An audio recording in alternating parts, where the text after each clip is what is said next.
Ha! Ha! We made it! Hello! Welcome. Welcome, everybody, to Don't Worry Wednesday. You guys made it, and so did we. We're pretty impressed with ourselves that we made it today. Man, am I ever impressed with myself. Yes, yes. Holy crap, am Must I be a good so day. good. We made it.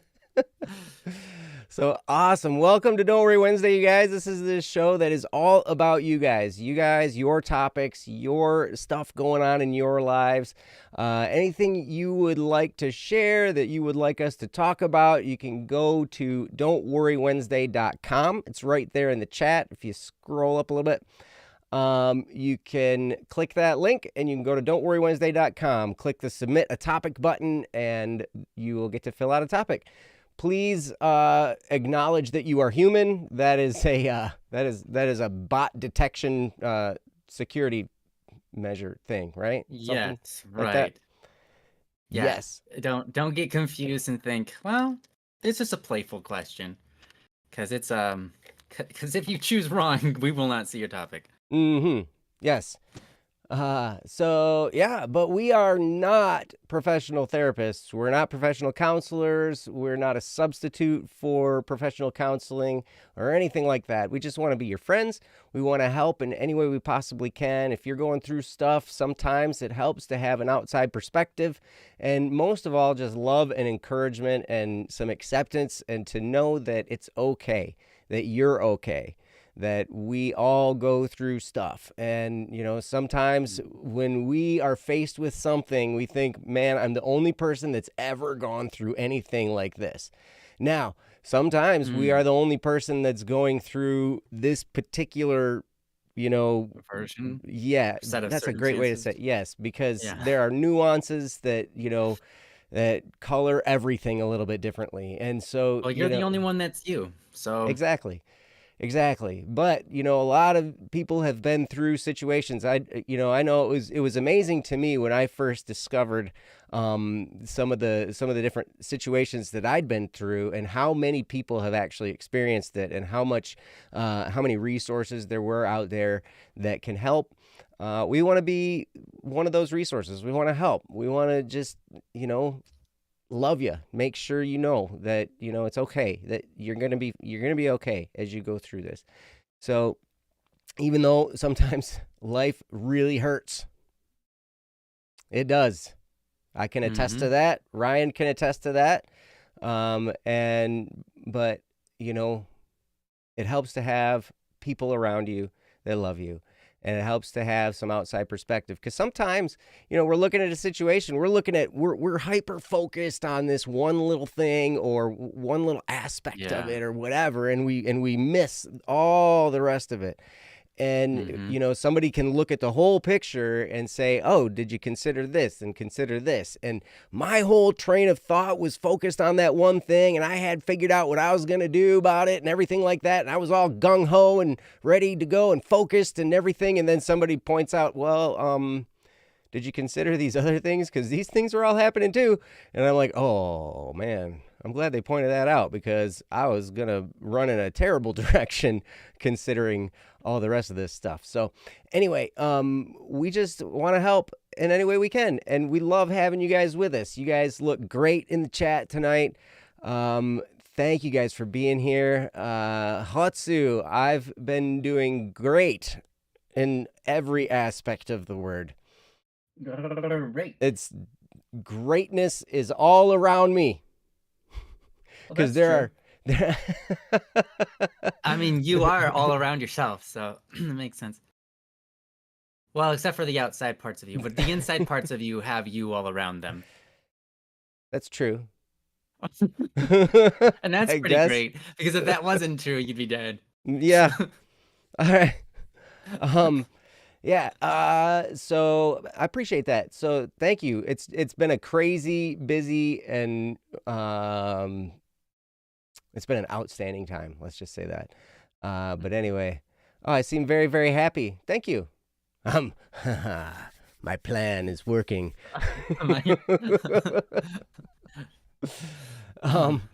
So anyway, yeah, again, if you have a topic you'd like us to talk about, you can go to don'tworrywednesday.com, click the submit a topic button, and we would be happy to do your topic. If you're here and you have a topic and you would like to be present when we cover it, because I look at this and most of the people that have submitted topics want to be here when we talk about them. So just let us know you're here if you have a topic, and then we will make sure that we put that on the list of topics to do. Hopefully we can get to more than 2. We've been the last handful we can of do it. shows. We can do it. We just haven't been, Yeah. Yep. Awesome. I'm glad. Oh, thank you guys. I see you guys just submitted some topics today. We're going to go ahead and start with one that's been marked urgent. It's been here for a long time. It was submitted to us back in February. And all of a sudden it has an urgent check mark on it. Yeah. So we don't know what happened there, but I don't know if yeah, so we're going to go ahead and start with that. And sounds good. Go with this one. So this is called Negative Feelings for Positive Change. Did I forget something in the intro? Go to don'tworrywednesday.com to submit a topic if you haven't already. Yeah, you did that.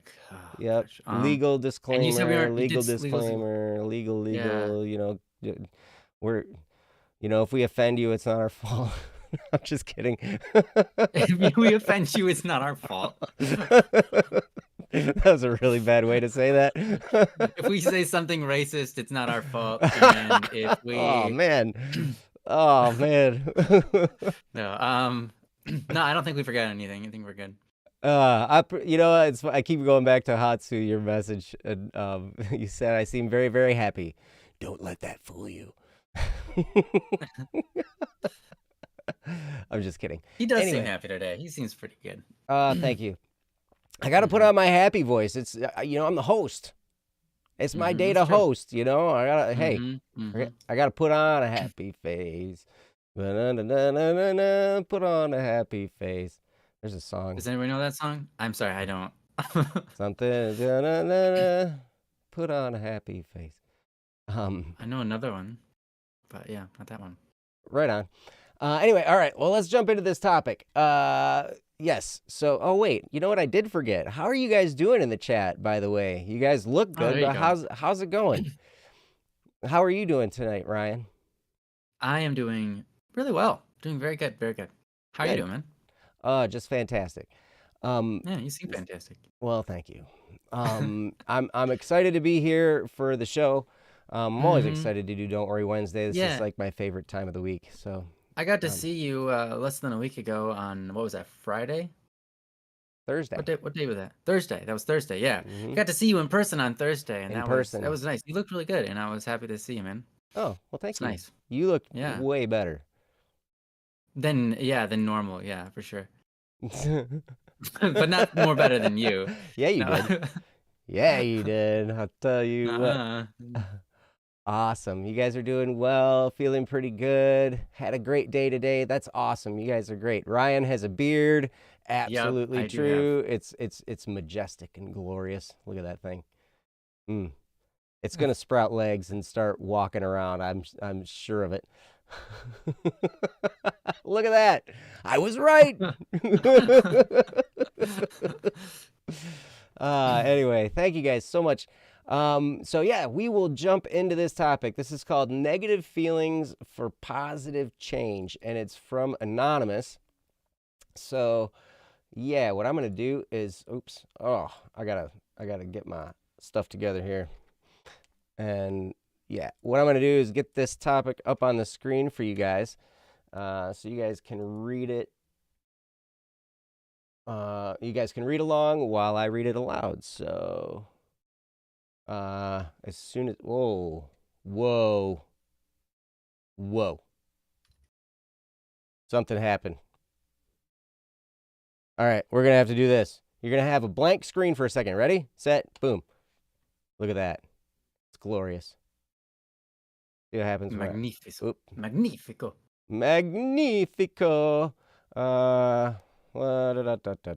gonna get the topic up here. Where's it at? There we go.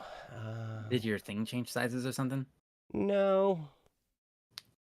Well, It's like, oh, that's not it. That's not it. What in the world? Where's the thing?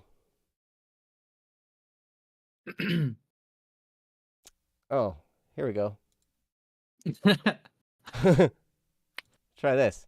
Hey, look at that. hey. Now it's there. We win. All right. So, yes. So this is called Negative Feelings for Positive Change, and it reads as follows. Can Joe tell us more about using negative feelings for positive energy? How can we do that? Ooh, good I've got question. a really good response to this one. You do? Yeah. I'm glad you do. I'm not sure if I have a good response or not. We're gonna figure it out. But first, I have a lot I can say about this. I've made some discoveries recently about specific feelings like heartbrokenness and anger and stuff like that, and how to take the energy from that and use it positively. I'm just breaking into a bit of a new area as far as anxiety is concerned. And kind of how to reframe anxiety. That's something that a lot of us have struggled with a lot. I still struggle with it a lot on a routine basis. But I'm in a book right now that my therapist recommended. It's called Atlas of the Heart. It's actually sitting next to me. I'll show it to you. It's stinking huge. It's like, Oh, wow. yeah, it's this big, That's huge a book. book. Like, it's big. And I got it. I ordered it from Amazon. I didn't even pay attention. I got it in the mail, and then I was just like, oh my gosh, this thing's huge. So it's been a little intimidating, but it's been really good so far. It's called Atlas of the Heart by Brené Brown. And Is it a story or? No, it's well, it's got a lot of stories that, Okay, offer, examples and illustrations and stuff like that. But, yeah, it's a book about, different, like how our hearts operate, and not like our heartbeat, not the physical heart, but like our, yeah, you know what I mean? Like yeah. our psyche, our person inside. So, Right. Yes. So anyway, yeah. How do we use negative feelings for positive energy? And Ryan said he's got some great stuff to say, so I'm looking forward to hearing what he has to say. And I have an idea of what he's gonna say. Yeah, I think you know what I'm gonna say. Yeah. I think you said this before, but I'm gonna turn it over to Ryan and make him sit there for at least 10 minutes. Oh no! Oh no! Dang it, he spoiled my plans. So anyway, Ryan, take it away. I'll give you my best shot. All right. Well, Joe knew I was going to say this, but it says, can Joe tell us more about negative feelings for positive energy? My answer to that is yes, he can. Take it away, Joe. But he's going to make me go for another 10 minutes. So prepare to listen to that joke for 10 It doesn't have to minutes be straight. 10 minutes. It doesn't have to be 10 minutes. All right. So, this is an absolutely great question. Negative feelings being turned into positive energy is definitely quite the magic trick, but it's definitely really awesome when you can pull it off. I remember in high school, one of the first times I actually captured the moment of me doing this was there was this bully in school, and I had just recently learned about this idea that taking offense is a choice. And if you don't choose to take offense, if you don't make it a choice, then it doesn't get to be one, right? You just take offense. But taking offense can be a choice. And so I remember learning about that idea. And so I was in school and someone made fun of me. They made fun of my hair because my hair was long. It wasn't this long, but it was long. And they said this stupidest comment ever. I can't even remember what it was, but at first I was a little offended. It was something about like a goat chewing on my hair like it's with grass or something. I can't remember. It was silly. remember being offended for like half a second. And then I remembered. I was like, oh, wait, this is that moment. I can choose whether I want to be offended or not. And every time in my life, I've always just decided to be offended. Mm. And this moment, I'm going to try something new. And so I chose not to be offended, which is a weird statement. It's like, you just chose that? It's like, yeah, I did. I just said, I'm not going to be offended by that. Instead, I'm going to realize how silly that was and just laugh with the guy. Authentically. Like, genuinely laugh with him because that was a really weird remark, Hmm. you know? And so I was just laughed with him. And you know what happened? It was rather strange. Suddenly, we became kind of like friends, Mm. almost. I mean, we didn't become close friends. We didn't become friends that would talk, but we became like on acquaintance level rather than bully level, right? Suddenly he didn't mind being around me and I didn't mind being around him. And we even had like a short couple of conversations after that. And it was all fine and respectful and lighthearted. And so it was that moment of taking this negative feeling and really questioning myself on it and deciding that I was going to make it positive. And so I took that negative feeling of like offense and I put it in a forward motion of like, let's be instead. And I'm not even necessarily, it is sort of like an instead of that, I'll do this, but it's also, okay, I've got this feeling. Let's move the energy towards this goal and then watch what happens. And so it was kind of an interesting thing. Now, Joe's is more along the lines of taking something that is for sure negative and using that as an energy source to do something good with, right? Mm. And he's got a lot that he can talk about on that front. So I'm not going to take away much from there. I just wanted to share the first example of or an example of like the first time I noticed that I was capable of taking a negative feeling and manipulating it. Mm. Mm-hmm. And that was an amazing feat. It felt like, man, it felt like so much weight off of my shoulders. Like all of a sudden, holy cow, it didn't matter what people said anymore. Mm. Like it does matter, but all of a sudden it was just like, they can make fun of me now and I don't care. Like that's an amazing place to be. And it's not like I don't care in such a way that it's like, I'm psychotic or whatever. Um, but more so just I I don't have to get held up over negative things. I can take a negative thing and that was okay. Um, so that was that was a very beautiful moment for me, and I just wanted to share that. You know, as Joe's talked about many times before, especially with anger. Anger is a great one, and I'm sure Joe will have a lot more to say on this, especially with a lot of examples and so on that from his life. But um, definitely times in my life where I've been angry or maybe um, sad or distraught or anxious or fearful, right? All of these things, and I've used it for the good. I'm going to share one more example. I remember when I was about, let me think here, 18. When I was 18. So, um, when I was 18, I got my driver's license and I drove immediately. Like the day I got my driver's license, I drove to Canada from Michigan, and it was like a 5-hour trip or something like that. First drive I ever took, basically, with my in a car. It was really long. First car ride I ever took by myself. It was just 5-hour road trip. Oh my gosh. Might have actually been 8. It was 5 or 8. I can't remember. But By anyways, yourself? by myself. Wow. Yep. And my mom was like, "Yeah, go for it." It was awesome. She was like, "I got you snacks and I got you this." And then I was like, "Aw, thanks, mom." So anyhow, I drove into Canada. I visited with my girlfriend at the time, and And I stayed there. Long story short, I stayed there for about a week, and then I came home. 2 weeks later, she said, "Hey,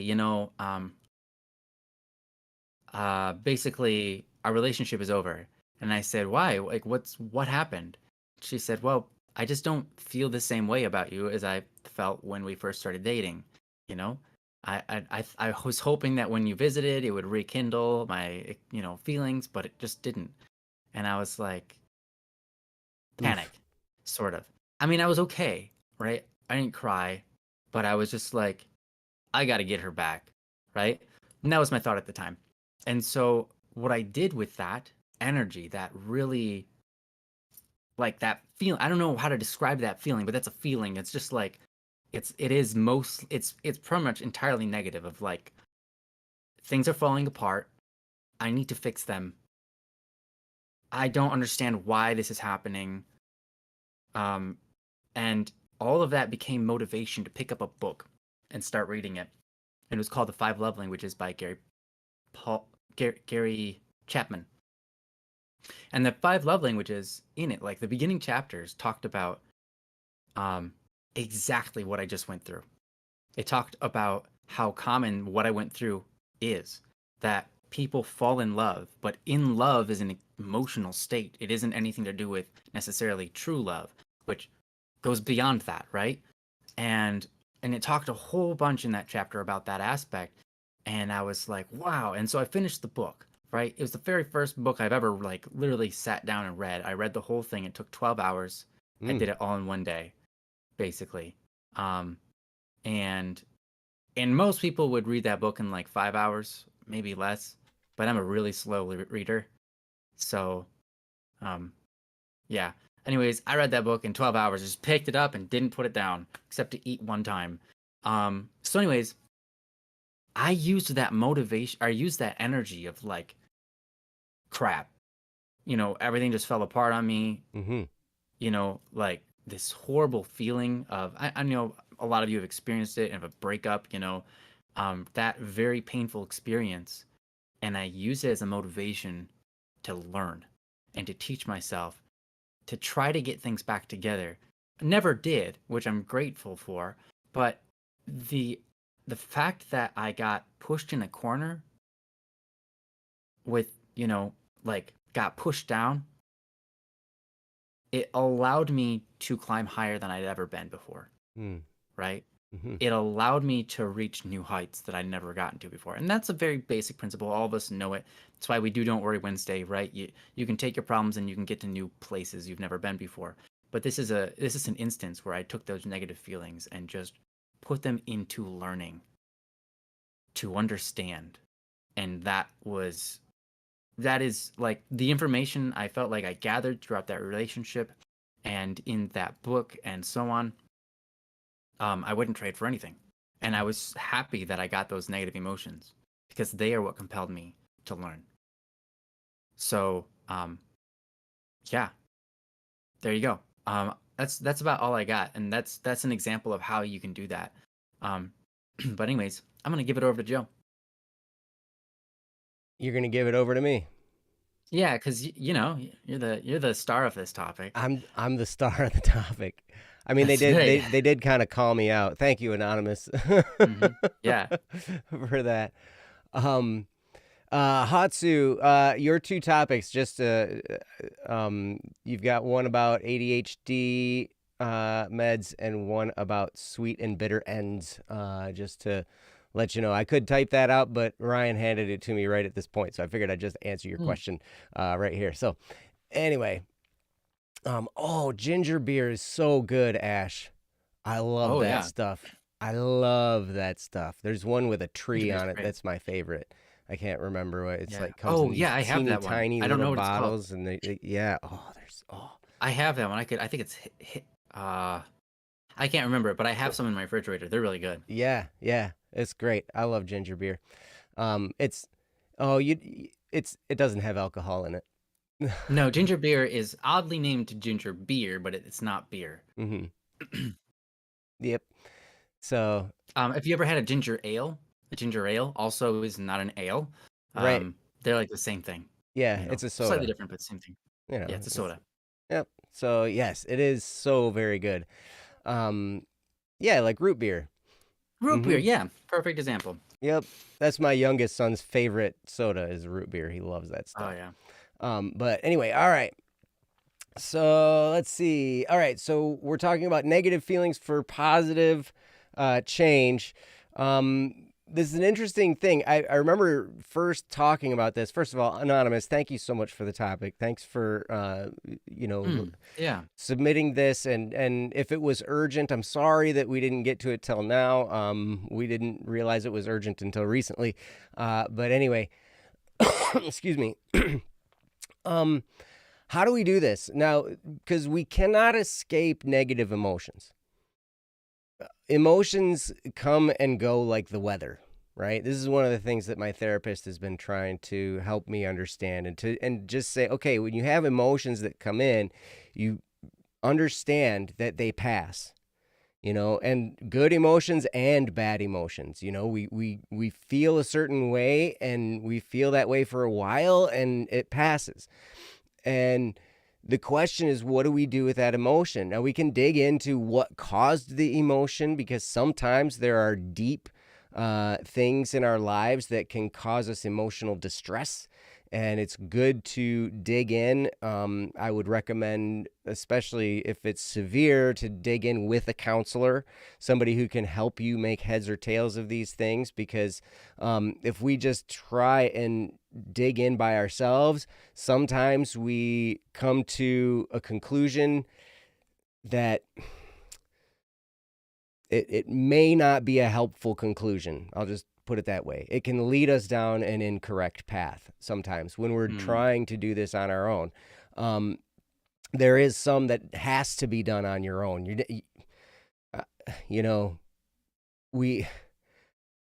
I meet my therapist every week for an hour. The rest of the time I'm not with my therapist, right? So like I spend a lot of this time on my own working through this stuff, and then some of the time also with friends that they're there to, for support and, to help me as I learn this stuff. But as I started to learn some of these things about how to use negative emotions, what I started to understand was that what we feel like, because emotions can cause physical feelings, how we feel inside. A lot of times they're very similar to a positive emotion. It's the same feeling, but because of the circumstances, we've labeled it bad or good, right? So something bad happens to us, and so we have this feeling, right? And so we label it as a bad feeling. Something good happens to us and we get the same physical feeling. We label it a good feeling, right? Because of the circumstances that surrounded it, but it's the same feeling. And I'm just learning this about anxiety now. I just read this today in that book, Atlas of the Heart. They talked about anxiety and excitement are the same physical feeling. It's this tension. It's this, readiness to take action. And actually, that's a lot the same as anger. The physical feeling of anger is very much similar to that, where it's just a readiness to take action. It's a readiness for something to happen so that we can respond to it. So our senses wake up a little bit more. We might get a little bit of adrenaline rush. When you go on a roller coaster, you get the same feeling as when you're like anxious. Sometimes it is anxiety when you're on a roller coaster, depending on how much you like it. But people get addicted to that feeling because they love it. And so I started to piece this together with anger because I had to figure out how I was going to deal with this, because I had a lot of anger, a lot of it. And it shows by how deep my depression went.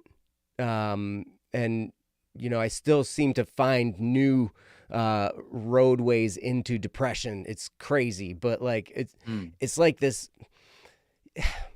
I don't know. I'm not going to go through my whole life story, but when you're in an abusive relationship for a really, really long time, a lot of stuff kind of gets buried. And then over time, as you're healing and you're uncovering all this stuff, you uncover a whole new batch of stuff and it just comes spilling out again. And then you got to deal with it. Right. And so now, then it's like, now I can't do anything. I got to deal with all this emotional gobbledygook, and it's crazy. But one of the reasons that I started to make this connection with anger was because when I first started to see my therapist, we went through all the anxiety and depression inventories to kind of get an idea of where I was at with those two conditions. And I was like way, way top of the charts for depression as far as like the severity of it. And she's like, yeah, you are hitting like, severe depression. And I'm like, okay. And she's like, most of the time what we're seeing now in the field of counseling and psychology and stuff like that is that depression is actually anger that's been frozen. So you get angry, but then you freeze that anger, and you don't acknowledge it, or you bury it, or you feel like it's not a legitimate feeling, and so you just shove it all down, and just like deal with it. I remember doing that and thinking I was doing good, thinking I was handling my anger well because it didn't affect me. I was like, look, it doesn't even affect me. But all I was doing was just shoving all this down, right? I just kept burying it and burying it and burying it. And it was a lot of self-control, but it was very negative, had long-term negative effects, I'll say. So what she had me start doing was she's like, I need you to make yourself angry and then release that anger. And she had me doing it by playing drums or by exercise, something physical that I could, like push myself and release a lot of energy, because anger, what it is it's just like I said before, it's a readiness to take action. It's an energizing of your body. It wakes you up and gets you ready to do something, gets you ready for a fight, gets you ready to run away, gets you ready to do something physical. And it was a very interesting assignment. That was like the first assignment she ever gave me. She's like, I need you to make yourself angry. Listen to songs that make you angry. Think about things that make you angry, and then let yourself be angry and do something. Do something physical. And I was like, okay, so I started doing that, and it started to help. It started to help me understand that, like, first of all, anger is just a feeling. It doesn't matter whether I'm angry at something that I think is legitimate or not. For 20 years, I had been told anytime that I got angry that it was stupid for me to be angry. I shouldn't be angry. There's no reason for me to be angry. Like, what is wrong with you? Like, you shouldn't be mad about this. This is how things are, and blah, blah, blah, right? It was always this, like, I was wrong to be angry. And I was never acting aggressively. I'm not an aggressive person. I don't have a lot of aggression.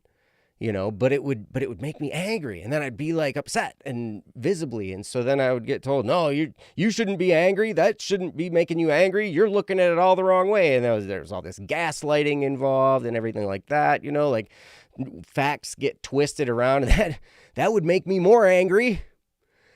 And it was just wild.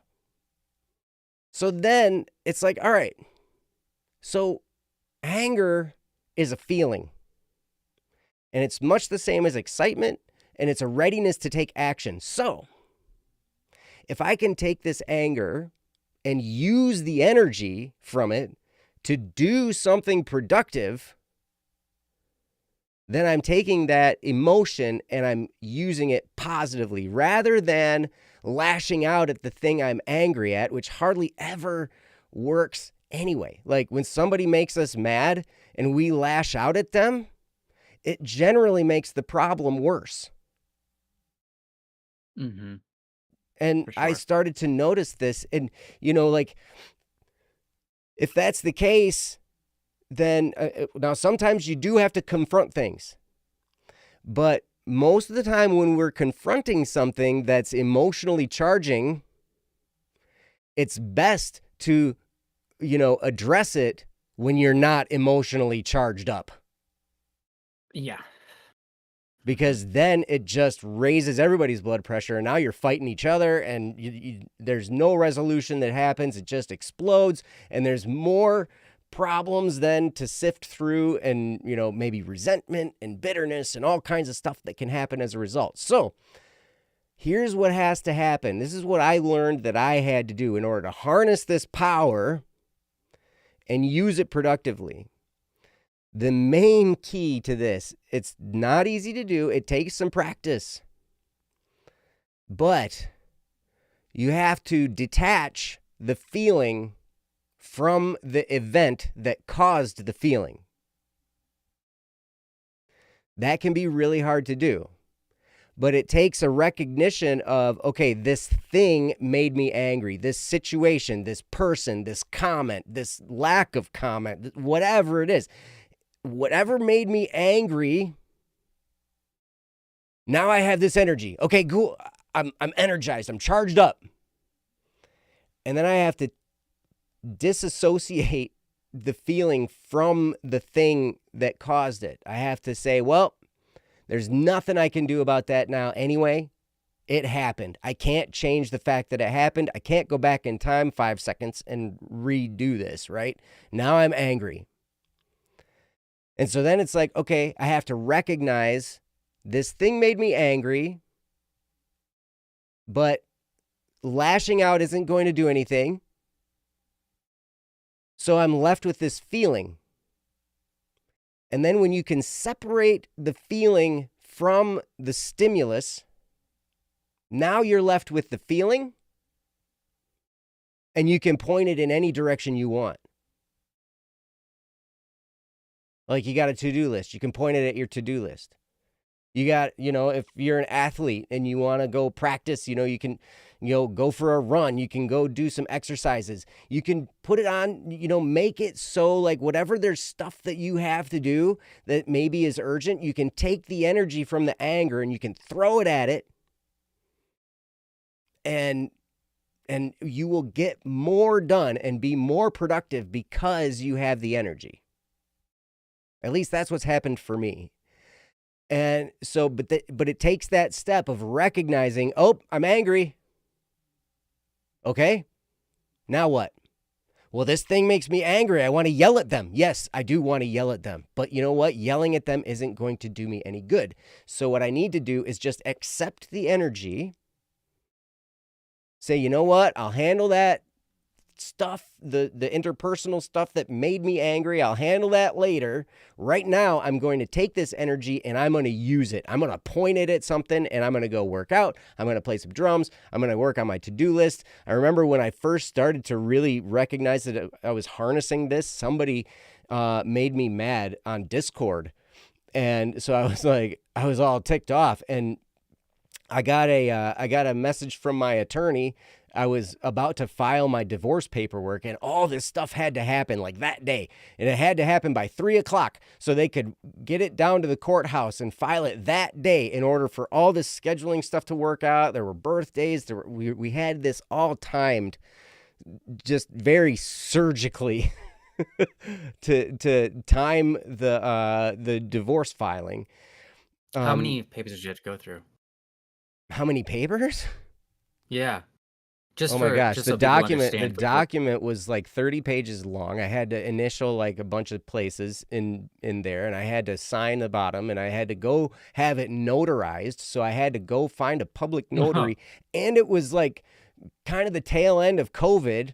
And so like you had to like call, make an appointment, mask up, do all this stuff, right? Yeah, like, and everything was really stringent. And so like I had to do all this stuff, find a notary that I could go meet with and be like, hey, can I be there in like 20 minutes? Because I need to do this now. And what happened was I had taken the thing that person in Discord that made me mad, and I took the energy and I used it to accomplish all this stuff and get it taken care of in time so that my attorney could get the paperwork down to the courthouse and da-da-da and whatever, right? And that was a pretty cool moment. And I was like, wow. And I then remember that. yeah, it was wild. It was sunny and warm, and it was weird because it was like late fall. But anyway, so I learned that I can do this with anything as far as anger is concerned. I can take that anger and I can take that energy and I can use it to be productive. When it comes to heartbrokenness, this is a little bit different. Heartbrokenness is energy that is fuel, I've found, for creativity, for art, for being artistic, at least in my case. Like if I'm about to sing, record vocals, I will try to think of things that make me feel heartbroken. Even if I'm going to record an instrument, a guitar part or a bass part or whatever, if I'm going to be recording music, I will try to think of things that break my heart. Because the expression that comes from heartbrokenness, I've found, is solid gold when it comes to making music, when it comes to recording. Like the performances that I have when I'm in that state come across so much better just because the emotion is in there and behind it. And I'm not thinking about the notes I'm singing or playing, but I'm thinking about the expression.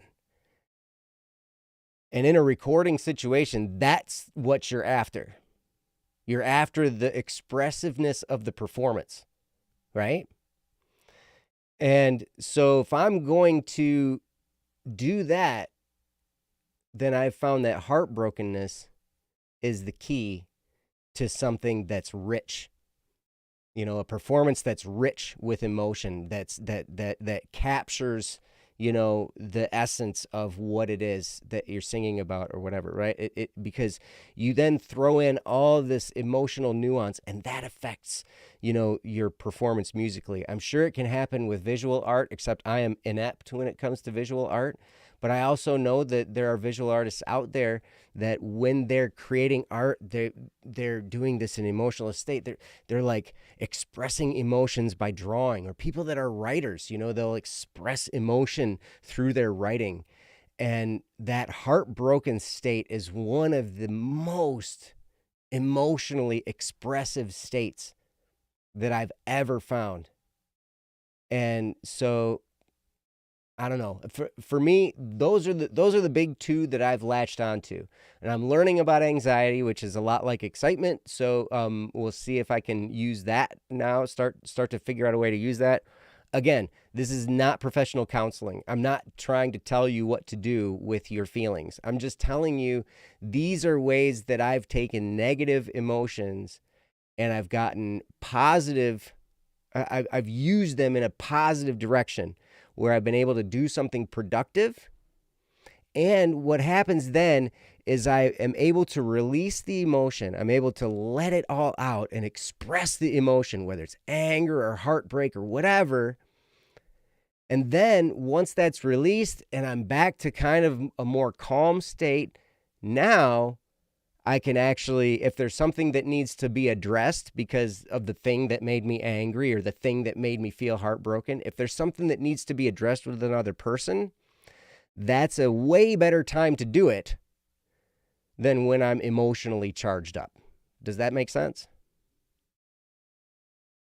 Mm-hmm. And so, because, when we're thinking more along on a level head, that's when we're going to be more effective with other people. That's when we're going to be more effective at solving problems with another person and actually getting through stuff. When we have emotions running around and we're angry and we're ready for a fight, heaven knows it's going to turn into a fight.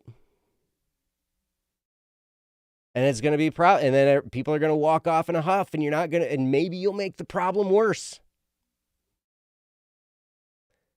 So I don't know. I mean, these are the discoveries that I've come to. Take it for what, take it or leave it, I guess. But there's what we have to understand is the feeling is different.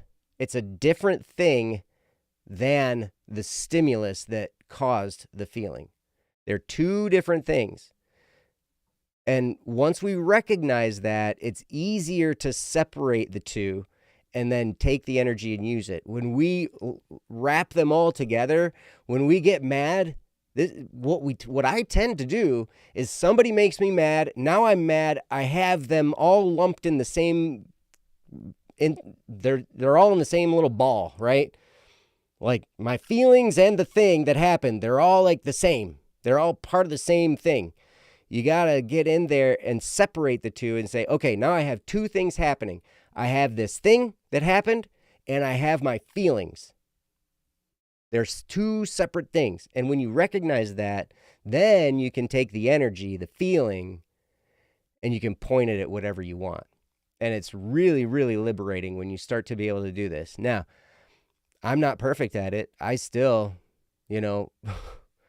sometimes things make me angry and I just, for whatever reason, I just let loose right then and there. Or I'm heartbroken and I let loose right then and there and I don't even think about it. But, when you can recognize that they're two different things and separate them, then you can use them productively. So, I don't know. Hopefully that's helpful. I'm going to turn it back over to Ryan and see if he's got anything else to say about this topic. So, Ryan? Sure. Honestly, I don't think I really have anything I can add. I think you did a great job there, Joe. I mean, you really took us through it, and I mean, again, we aren't psychologists or anything like that, so or therapists. So it's definitely good to see one of those if you need help in the area, perhaps. But honestly, if you're already feeling healthy and good, and you're just looking to understand more of this, hey, I do have negative emotions every once in a while, and how do we convert that into energy for good rather than energy for evil? I think the only thing I can add is be aware that you can. Be aware that you can. Once you realize it's a choice, you can start to act on that. And then everything goes from there. So, well, that's why I love what you started with, Ryan, because you talked about your response being a choice. Like when something happens, you get to choose how we respond. Now, sometimes we're compelled to respond a certain way. We just get swept into it, right? Because our emotions do that. But when you can recognize there's a choice there. And the more you do it, the more you start to recognize the choice when it's apparent in front of you. At some point, you might get to a state after asking yourself so many times that it's natural to, like, whenever you start to experience a negative emotion, your brain immediately goes to, hold on, don't get caught up in it. Let's slow down. What do we need to do with this energy?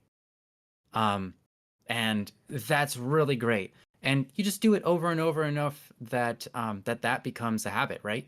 It's just like anything. It's a habit. It's a habit you can train. So the more you start to catch yourself, the faster you'll start catching yourself every time. And just recognizing that it is a choice goes a long way. So yeah, thanks, Joe. I think you covered it really well. So awesome. Thank you. And thank you, Anonymous, for the topic. I remember when that came in is because I had been talking about this a little bit previously. But hopefully that's helpful. Hopefully that expounds on it a little bit more. But yeah, like emotions can be useful practically. They absolutely can. And we will experience an emotional roller coaster for the rest of our lives. Emotions will come and go like the weather, as my therapist says. And so, like, if you can figure out how to harness an emotion when you have it, rather than be absolutely debilitated by it, because that can happen too.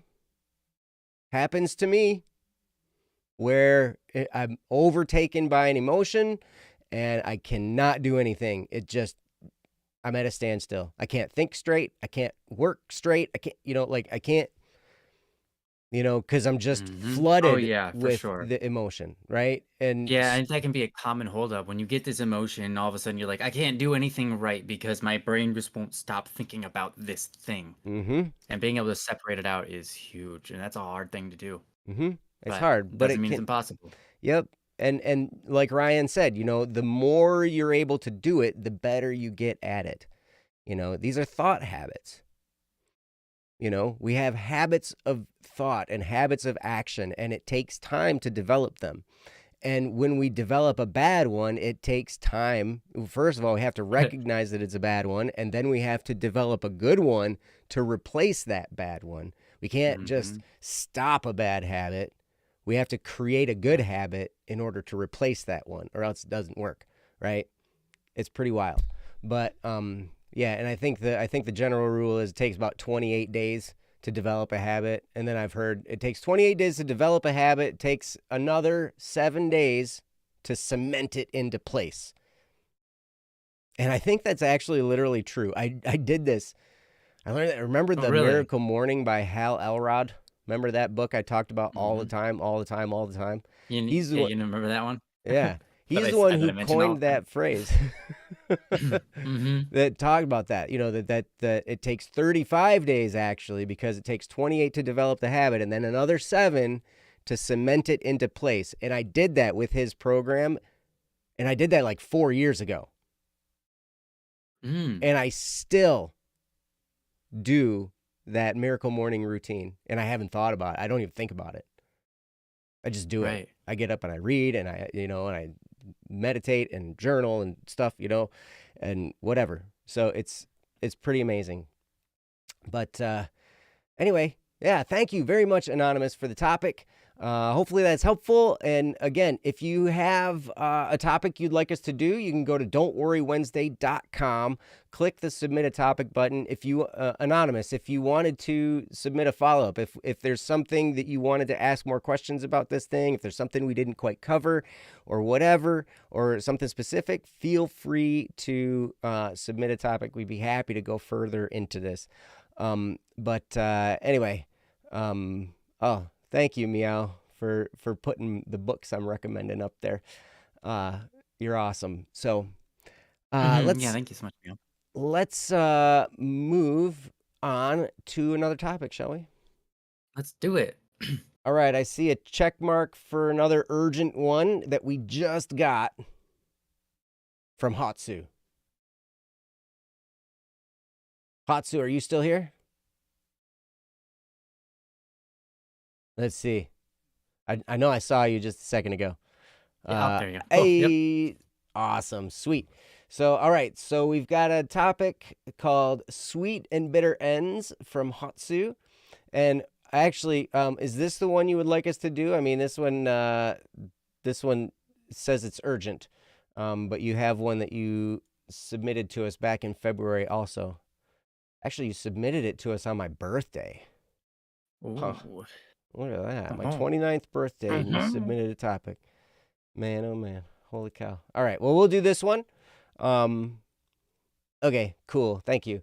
So, yeah, let me, I will do what I can to get it up on the screen. There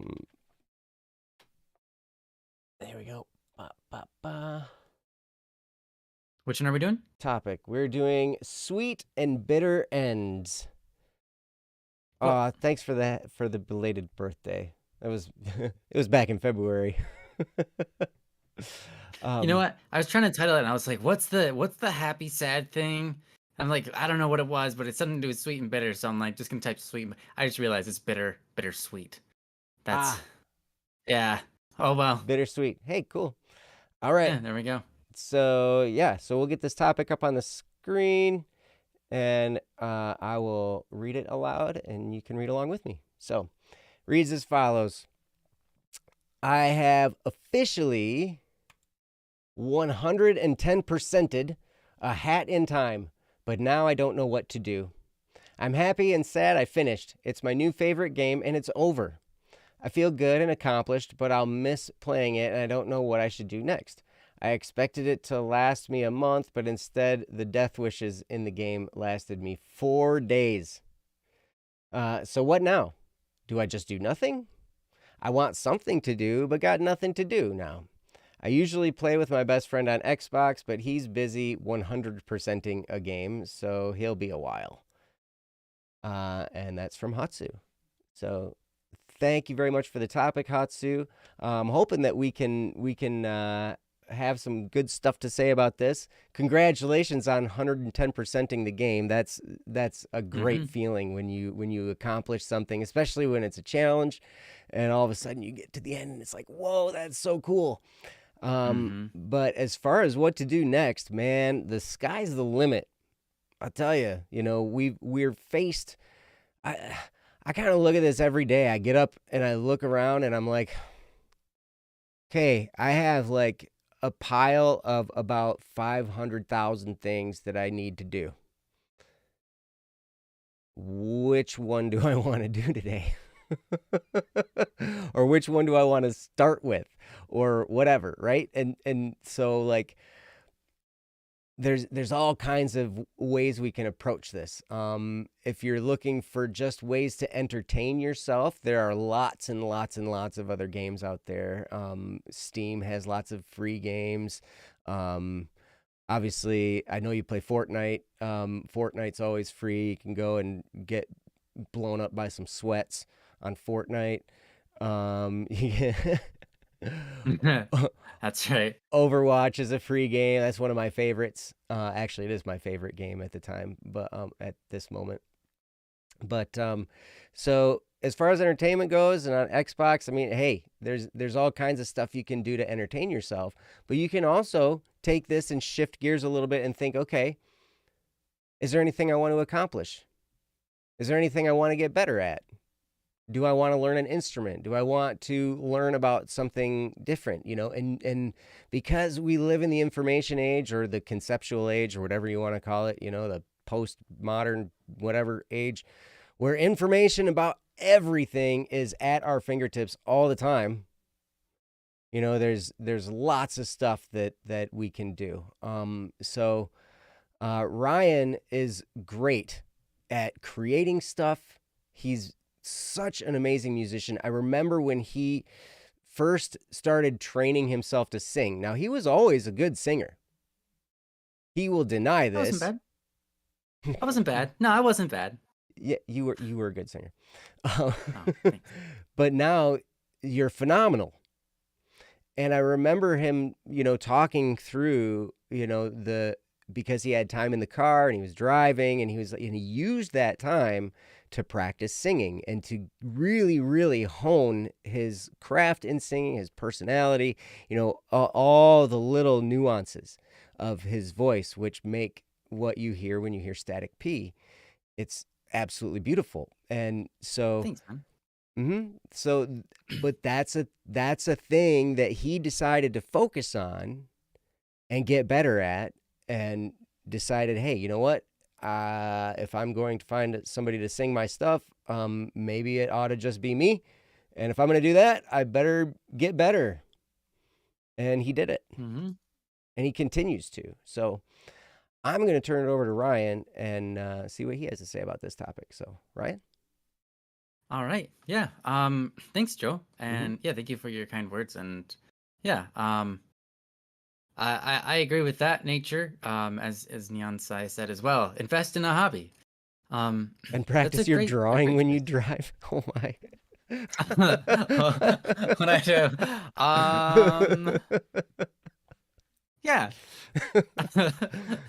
Okay, I can't recommend that one, but yeah, hey, if you can figure that one out. Hey, once we have self-driving cars, then maybe you can do that. I guess you're not really driving though, then you're riding. Regardless,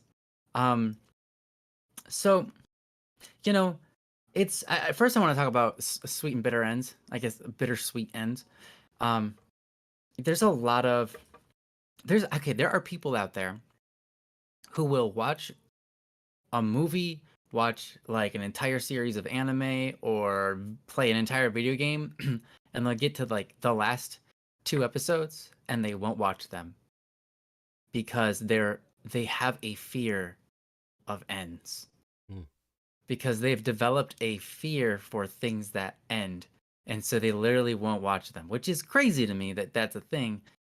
For me, I feel like in order for something like a movie or a anime or like a video game to be really good,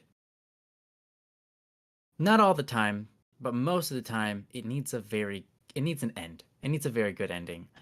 I'm not the kind of person that likes to watch an anime, the same one, for 40 years. You know, like some of these animes exist. You can do that with. Um, but you know, everyone's got their own thing that they like. And what I would suggest is this: find out what you like and why you like it. So, Hatsu, what I would do if I were you, I would think about the game you just finished, and it's your favorite game you've ever played, right? Why?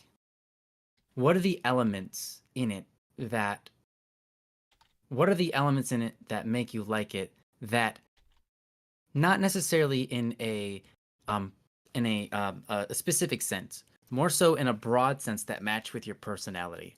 What sort of elements within that are feeding your personality, right? Um I have something I pretty much only enjoy video games that have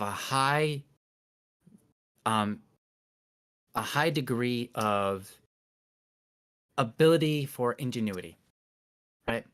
What I mean to say is, if there's a game out there that allows me to be ingenuitive with it, I'm going to really like that game.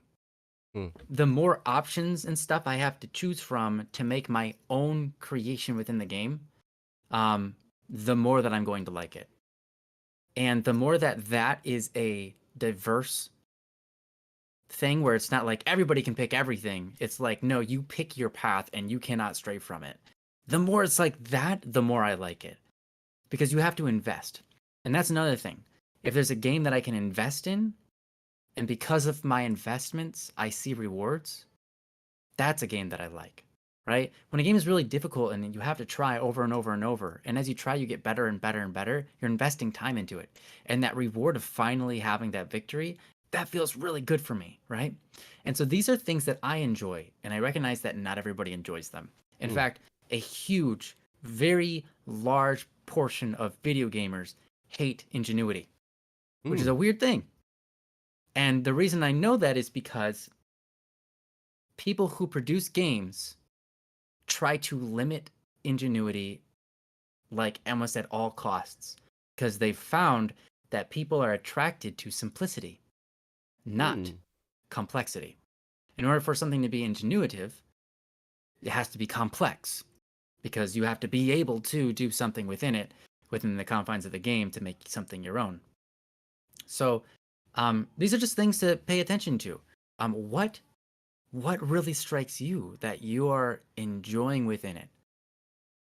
Because now that you've beat the game, and there's some things that you can pull from it, like lessons you've learned, right?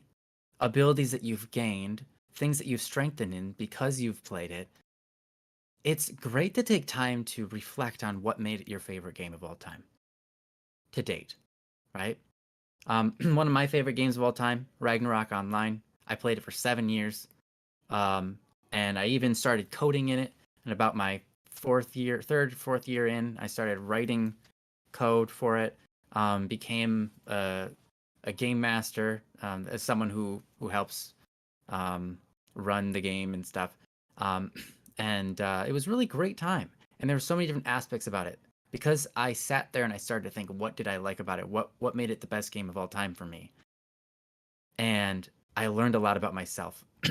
And learning those things about myself helped me to move forward in other areas of my life because I realized what made me tick, right?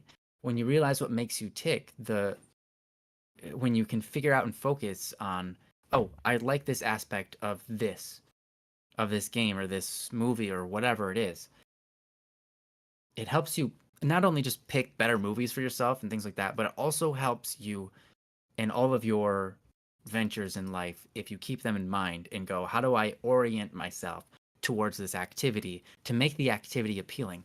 So let's talk about homework, right? Let's say you've got a lot of homework. Well, it's like, well, it's hard to find something that I like about homework because homework is just work that I don't want to do. But there are aspects of homework that can be attractive. There are ways that you can do your homework that can be attractive. Hmm. And there are ways that you can manipulate the way you see your homework to be attractive. But to learn about yourself and your brain about what you find attractive and why you find it attractive, that's going to be helpful. It's going to be like a necessity to learn how to do that. So, I know I've said a lot already, and I see you said a lot of things in chat. So, I'm gonna hold on. I'm gonna briefly read over them. Okay, art style, music, very cute. It's platforming, hard boss fights. Never the first time playing a game like that. That makes sense. Yeah, for sure. All of those things are great, and it's rewarding. Of course, nice visuals are pleasing to the eye, and there's beauty in that. And there's so much to be said about beauty. Beauty is incredible, and I think beauty deserves its own topic. And beauty is an incredible thing. And one thing about beauty is really interesting. They say that beauty is in the eye of the beholder. Beauty is in the eye of the beholder, which is and it's not a wrong line, but it's not entirely true either. It's more like beauty exists, but we all don't have the same eyes to see it. And so we all are drawn to specific types of beauty. And we all have that gift. We all have our own individual gift of what we can see in the world. It's already there, but whether we see it or not is up to our personal gifts. And that's an amazing thing. And so to be able to notice beauty, and when you study beauty, you can increase that gift in you and you start to notice more beauty out there. And that's amazing, to be able to enjoy more, right? But yeah, I mean, yeah, there's a lot of topics I can reach from this, but now the question is, what do you do now? So what you do is study yourself, study the game, and study yourself, like together, right? Study yourself by studying the game, like why you liked it. Learn deep, maybe like the deepest points that you can find that really connect with you, and then use that. Maybe start your own projects with something like that. Maybe, you know, there's so many different things you can do, with art, with drawing, with writing music. There's, obviously coding, storyboarding, creating a story, etc. Like, it doesn't have to be any of those things. It can even be, I want to do science work. Well, you can take these new things you learned with you while you do those things. You could start a new hobby that helps to create more in the world about the things that you enjoyed from A Hat in Time. Add more to the world, utilizing the things you've learned. And I think that that's a beautiful way to continue and to honor the experience that you gained from playing the game that you found to be one of the best games you've ever played, right? That would be a truly honorable way to finish the game, is to have it call you to a new quest, to call you out and start you moving in a world in a way that helps create more of what you liked from it.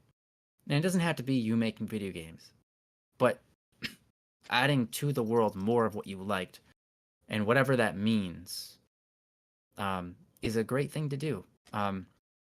It could even be, hey, you get into making plushies, and now you're a plushie maker, and you make cute plushie toys because you really liked the art style, and you're like, I can make plushies in this art style, so that's your new thing. Or make little acrylics, or whatever it is, right? And it doesn't necessarily have to be creative, but pretty much any task in life, like whether you get into the sciences, the engineering, the mathematics, you're a chef or something, it's all really a form of creativity, expressed in very different ways. So Um, yeah, that's what I would implore you to do. Um, I think that would be my best step. Because for me, whenever I find like a movie that I could really connect with, sorry, the movies that I really enjoy the most, period. um, it's the ones that call me out of my environment to into myself and to study myself, right? A movie that forces me to step away from things and just like contemplate and like dissect myself and the way that I think about the world or the world itself, you know, etc. When a movie makes me or an anime or a video game, whatever it is, it pulls me out of my surroundings and puts me in myself and starts to force me to contemplate and understand something about the world or about myself. Those are good movies because they make me into someone new. And that's worth it, Mm. right? And that's the best way you would ever honor anyone's creation is when someone listens or sees or whatever experiences or interacts with your creation and they go, that changed me. That's like the best thing. Like that's exactly what everyone hopes for. And so I would recommend doing that, taking that as your next step and see where that leads you. And that's what I got. Joe, I'd like to move it on to you. All right. Well, thank you, Ryan, and thank you for your input. I think those are some great things to take your next steps forward, and that will find you with something to do that you Mm-hmm. can, and you honor the game, you honor the experience that you had with it, and I think that's awesome. Um, so as far as it's interesting because we go through these times where we finish something and there's a moment to celebrate, right? We finish something, we hit a goal, and then it's funny because I remember a speaker one time saying, one of the worst things that you can do is hit a goal without having another one set. And, um, so it's crazy because a lot of times we reach a goal and that's what we've been focused on for however long, and it could be something as simple as playing a game, it could be a big complex business venture, it could there's all kinds of stuff, a school project, a paper, whatever it is, and we work and we work and we work and we accomplish it, and now what? Well, I didn't have another thing set to run after next. And so it happens that, then we feel like we're stuck. And then it's like, what do I do now? And I've definitely been in that position before. And sometimes it can feel like we're stuck for a while, and then we come up with something to do, and then we start doing it, and we move forward. But so I love that you're asking this because I have to ask myself this too. Once I get finished with something, it's like, okay, what do I want to do next? Well, the thing is I have, like I said, there's a lot of things that I have on my plate to handle. So in my case, it's not a question of, having something to do or not. It's a matter of choosing one. It's a matter of trying to figure out what the right one is to do next. And that can be daunting. But, while I'm trying to figure that out, what I will do is I will look and I'll try and figure out my value system, like, okay, what kinds of things are important to me? And so you can ask these same questions to yourself. What kinds of things are important to me? How do I want this life to go while I'm here? What kinds of things do I want my life to express? What kinds of things, how do I want my lifestyle to be? And we can think about, all right, these are the kind of results I want. here's the cool thing. There are ways to accomplish just about anything that we want. And sometimes we come up with some pretty absurd things, like I want to colonize Mars. But you know who's making steps to do that is Jeff Bezos from Amazon. Mm-hmm. Which is the whole reason he created Amazon in the first place. Mm-hmm. Everybody thought he wanted to just be this billionaire entrepreneur. Well, there was a reason he wanted to have all that money, was because he wanted to have the resources to fund, to research and develop and then accomplish colonizing a different planet. Which is wild, you know, like you look at all these steps that he took, you know, and this was way back when this finally came out. Like, you know, some publication was interviewing his ex-girlfriend, you know, and they're like, oh, so you dated this guy and blah, blah, blah, blah, blah. And she was just like, you guys have no idea what he's actually doing.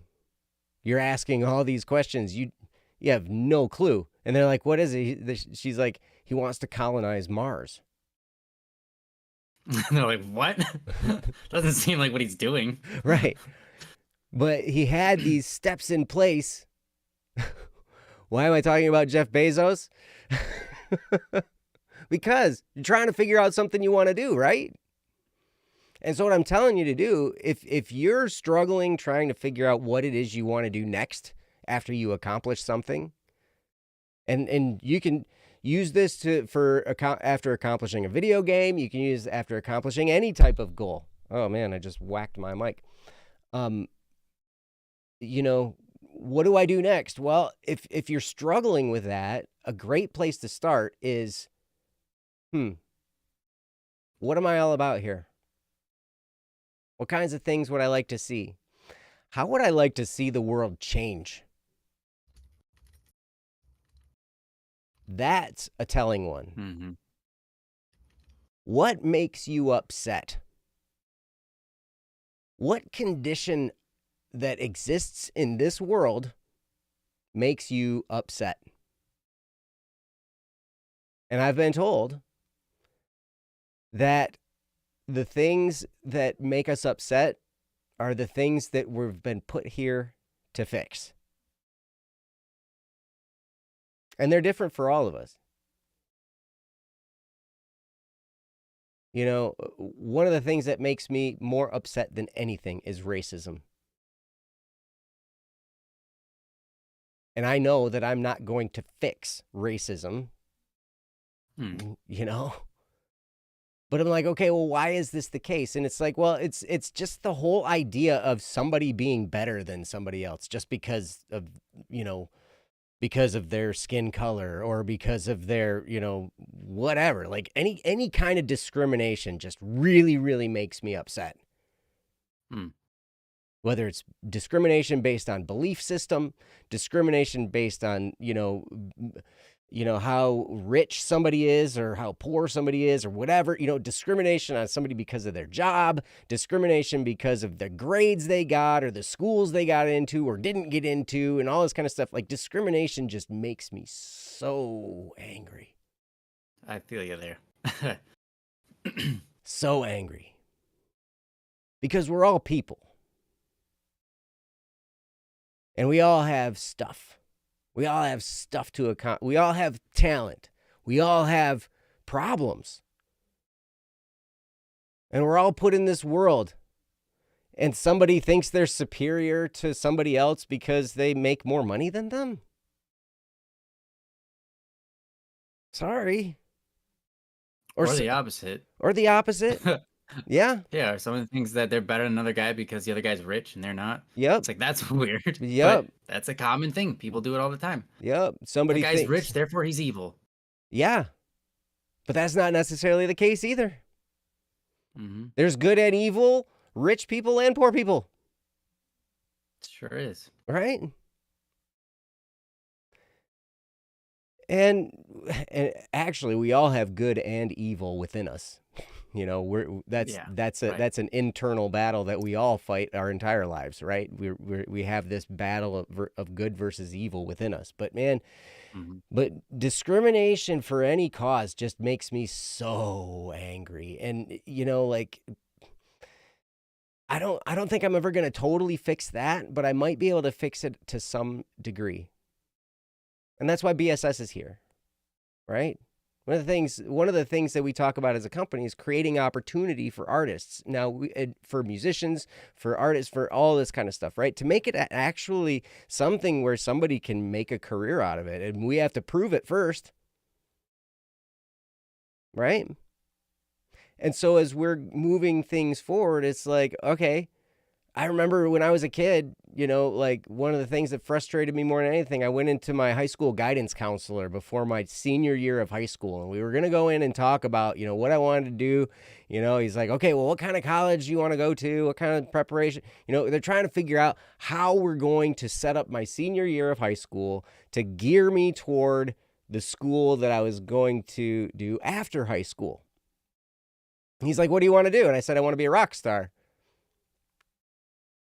And I hear you guys laughing, and he laughed too. And maybe it was because of the way I said it, but like the point was he didn't look at that as a viable career. And now I lived it. I played out. I didn't ever get to super duper stardom, but I lived that lifestyle for a long time where I was playing regularly. I was getting paid. You know, I made money. And I was playing music. And I produce music for a living, among many other things, right? You know, because that's primarily Black Static and Swerve. Right now, we're a record label. We're a production company. And so this is all part of living out the dream, right? So one of the things, you know, I mean, if maybe I'm going a little too deep with this answer. I don't know if maybe you were just looking for a game recommendation or something. That's quite possible. Um, but I would challenge you to think beyond the entertainment level of a game. And now there's nothing wrong with gaming. I'm a gamer. I love gaming. It's great. It's way fun. Especially with fun people. Yep, absolutely. Absolutely. I know you and I have played together before, and I had a lot of fun. It was great. I'm not all that great at video games, but that's okay. I still have fun. I still try and do my best.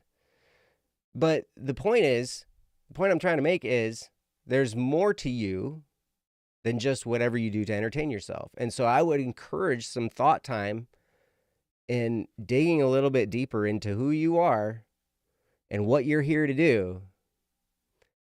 And a big key to that is going to be what condition in the world makes you upset. And you can contemplate. I know Mialado said, something about, what was it? Now I'm all distracted because I just saw your your recent BSS Yeah. is a production company. Now I'm all distracted. Sorry. And Hatsu, yes, we should play again sometime. Absolutely. But you know, Mialado said you can contemplate life. That's something that you can do. You can contemplate the world around you. You know, sometimes when we're bored, that's the best thing we can be. Embrace the boredom. Embrace the boredom. Because then we can start thinking and we can start observing. And you could spend a whole day observing a blade of grass and it would not be a waste. Because you might contemplate the beauty in something so simple, but also so complex. Because you think about, okay, this blade of grass, it's a plant. You know, I keep it alive by breathing, and it keeps me alive by breathing back. You know, plants, we have this great relationship with plants where they create oxygen for us to breathe, and then we create carbon dioxide for them to breathe, I get, well, or survive, or whatever you. I don't think they actually breathe, but they require it, right? Mm-hmm. So, oh, yes, hyperfixations. You, Mm-hmm. I have that too. I understand. I do that as well. That's okay. That's okay. Mm-hmm. So, I would encourage you to think about that. And then also, once you start to figure out who you are and what you're here to do and what kinds of things get you excited and that you're passionate about, then you can start to create pathways for your life on ways you can get there. Because here's the thing. Some people, I've met people who wanted to be musicians and they were very serious about it. And I've met people who wanted to be musicians because they like the idea of being a musician. They're two different things. Now, we probably kind of all start off in that idea phase. We like the idea of this happening, right? But then the question is, are you willing to do the things necessary to get to that point? And that's where you figure out who really likes the thing itself and really wants to pursue it, and somebody who just thought the idea sounded cool. So anyway, I don't know why you can't stop staring at the plant emoji. Right? But Don't worry, I had the same that's thing happen to awesome. me. So, So, but anyway, hopefully some of that makes some sense. And I'm not trying to tell you not to play games, because I think games are great. I'm just trying to tell you that there's more out there. And your life can mean something, beyond just what you do to entertain yourself and to have fun. Or they could go hand in hand. There are lots of gamers who are very influential because they're YouTubers or Twitch streamers or whatever. And you can be influential in culture by gaming, which is really sweet. I think that's a great place that we've come to in our culture. I think that's awesome. But anyway, hopefully some of that makes sense. I'm going to turn it back over to Ryan. Did you have anything else you wanted to say about this topic?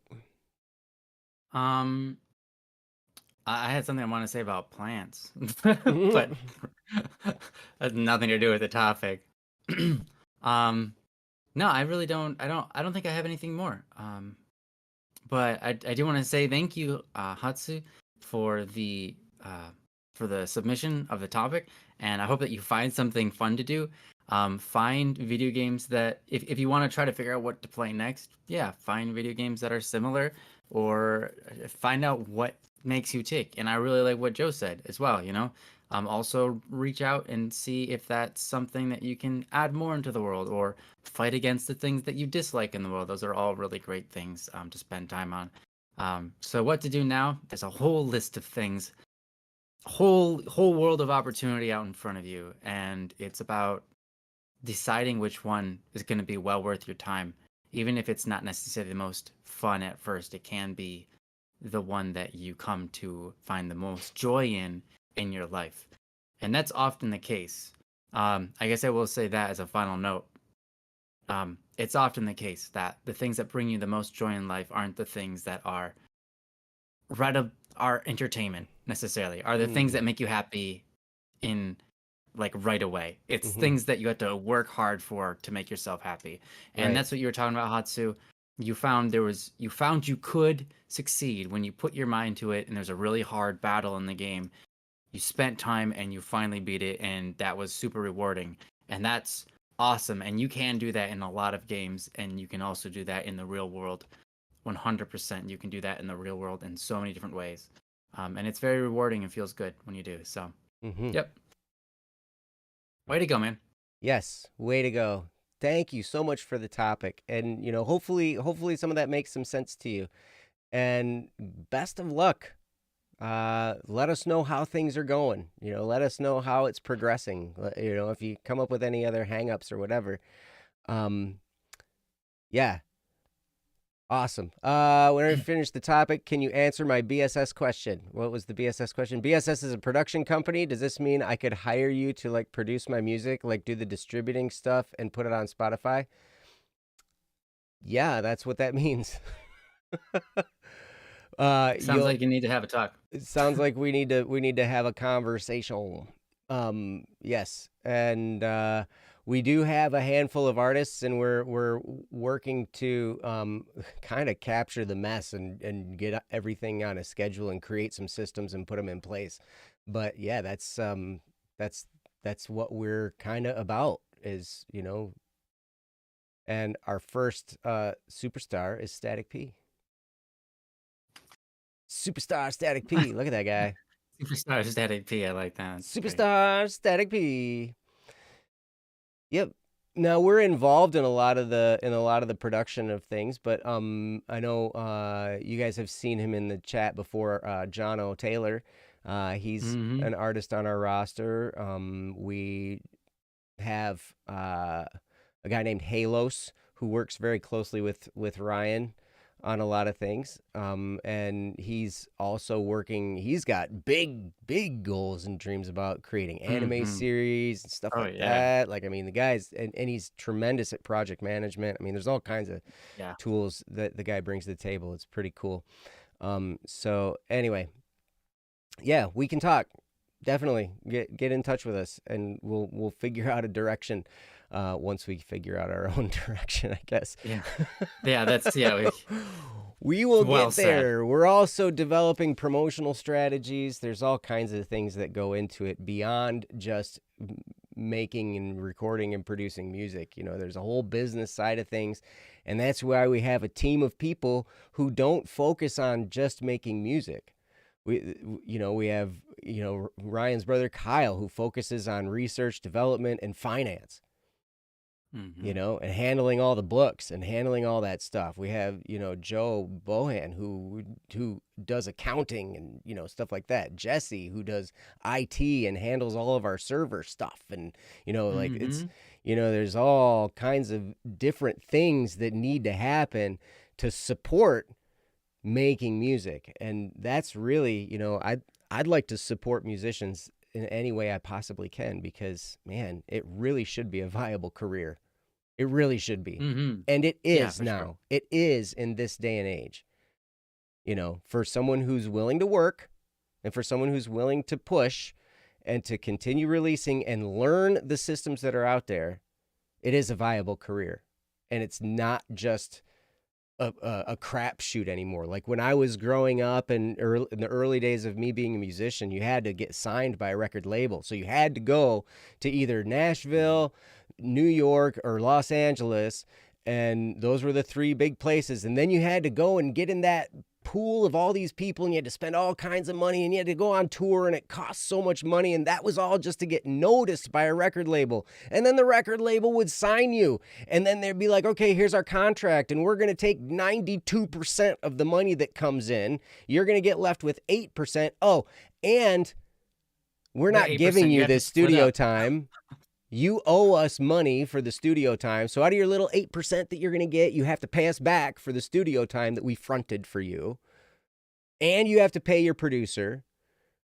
And like, it's crazy. So a lot of people, I know, you guys know who Kid Rock is? I do. Yeah. I mean, I know who Kid Rock is. I would expect a couple of people in here know Kid Rock. Yeah. I know his guitarist. Well, he had two guitarists. One of his guitarists, Kenny Olson. I've met the guy. I've hung out with the dude. He's from Traverse City, Michigan, or he lived in Traverse City, Michigan. So he was up there all the time. He was good friends with a lot of my friends, and so I'd hang out with him. We'd, whatever. We're hanging around Traverse City and talking to Kenny Olson. He's a regular guy. Whatever, incredible guitar player, played the Super Bowl, like halftime at the Super Bowl, was on major stages, toured all over the place, played with Kid Rock for years. And you would think he would end up in a pretty decent spot. But when he got done, he had nothing. And he owed money. when they were finally done, he had to sell his house and cars or whatever. Like, maybe don't quote me on this. I just remember hearing this story. He ended his career in music in debt, and that was highly successful. Person. Right, exactly. Yeah. And I'm like, that's just wrong, man. Mm-hmm. That's just wrong. Like, musicians, nobody deserves that kind of treatment. That's ridiculous. It makes me mad. So anyway, we're hoping to change some of that stuff. Mm-hmm. And be a little bit of a different company. But anyway, yeah. Let's move on to the next topic. You can get me talking about that. We can talk about that for hours. And then that's true. Yeah, let's do another topic. Yes. Anyway, Hatsu, thank you so much for the topic, and hopefully that makes sense. Yes, we did speak about when you're old enough wanting to join BSS, and like hopefully we'd like to have jobs available for people. We really would. Mm-hmm. Right now we want to open this up to the community at some point. It'd be really awesome. Mm-hmm. But right now we're trying to make enough money to have our entire staff be full time. Like the people who own the company, it's owned by 7 people, and only 3 of us actually do this full time. So, and before this year, it was only 1 person for the last 9 years, however many it was. Exactly. Actually, for a while it was 0. For the first 9 years, it was 0 people who were actually doing it full time. Yep. So we're moving. Yep, we are moving. Yeah. And I think by the end of the year, we're at least going to have 1 more person paid part time. Hopefully with the activity we're doing, we can at least have another person. But yeah, but we'll move in that direction. And I think the more people we bring on to work more, the more it'll just start to snowball. And I think the more people can devote focused energy to it. But anyway, yes. All right, let's move on. I see. All right. Ash, I see you're still here. Yay! And you have a topic. Sure but do. It's just been, you just gave it to us today. Mayanglios, are you here?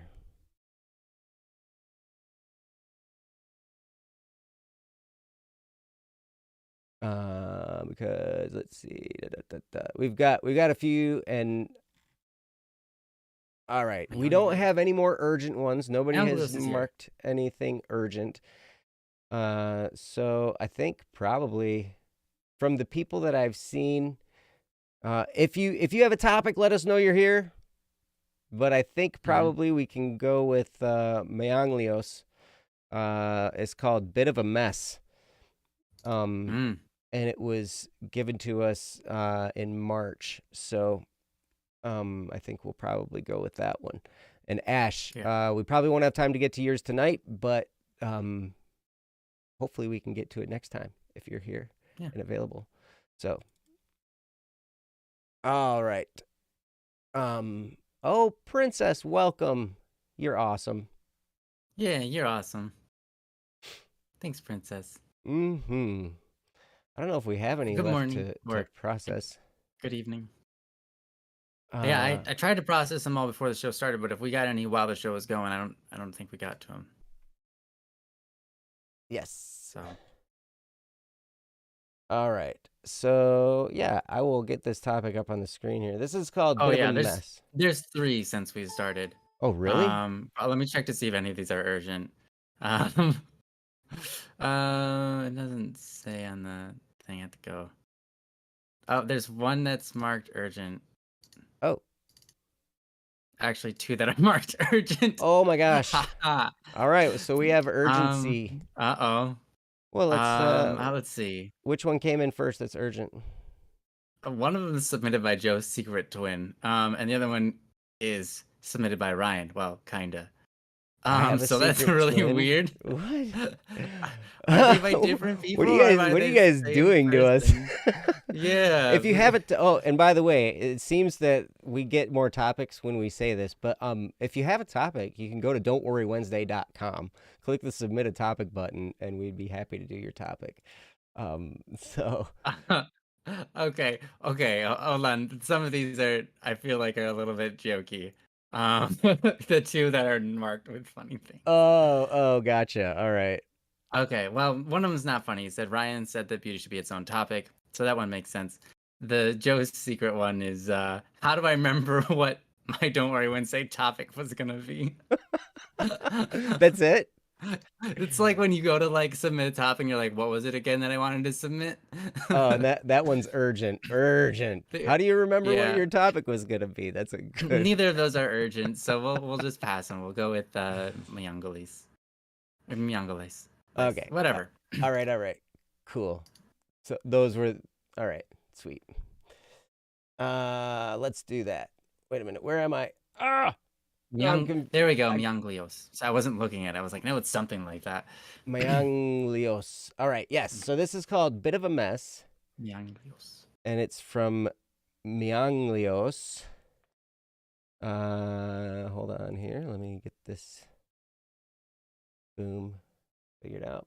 And I will get this topic up on the screen so you guys can read it while I read it out loud. So here we go. Ooh, this is a big one. Look at that.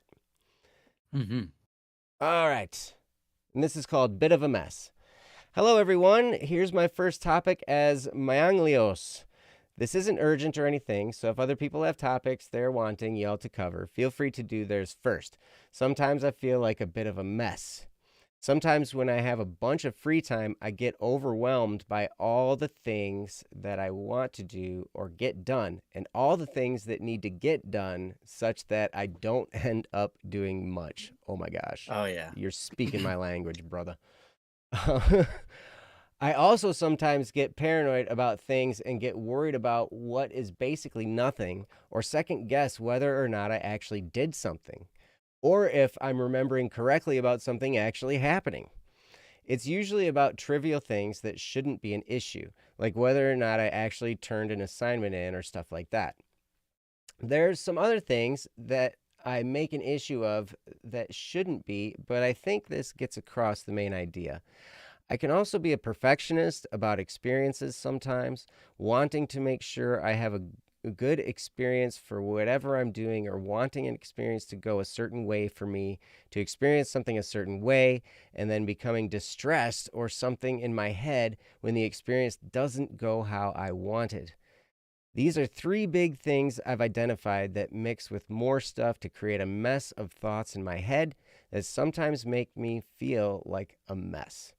I also find myself always trying to reach a resolution to things in my head and be at a state of contentment, which oftentimes causes me to take a little while to process or go through things in my head, which makes it easier for the mess of thoughts to build up enough to overwhelm me. Mm-hmm. I've made a decent amount of progress on this stuff already, and most of the time it's not really that bad, but it still sometimes comes up and makes me feel like a mess. The counselor therapist I see has also helped some with this and helped me start to write down and organize some of my thoughts and things I want or need to do. That way, I'm not trying to keep track of it all in my head. Hmm. This isn't a severe issue, but it's something that I've been struggling with and would like to work on. And some of these things I've been going through for a while, at least to some extent. This probably isn't the best wording or way to explain it, but I think I got the idea across. I look forward to seeing what thoughts and advice y'all have on this, and I hope it can be helpful to some other people too. Thanks, Mianglios. Thank you. Oh my gosh. Mm-hmm. There are so many things that I can relate to on this. This is a very, very relatable topic, I think, at least for me.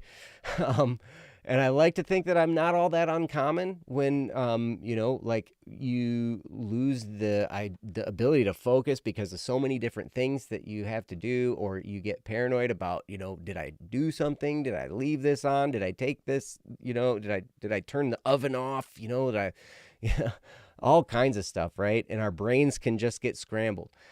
So I really appreciate you taking the time to write this and send it. So I'm we're getting close to the end of the show, so I'm going to get out of Ryan's way as quickly as possible. I think there are a few things in here that that sounded like you could latch onto as well and talk about, Ryan. So Hmm. um, I'm gonna just go ahead and hand it over to you if you don't mind, or do you Sure. mind? I'm gonna give it my best.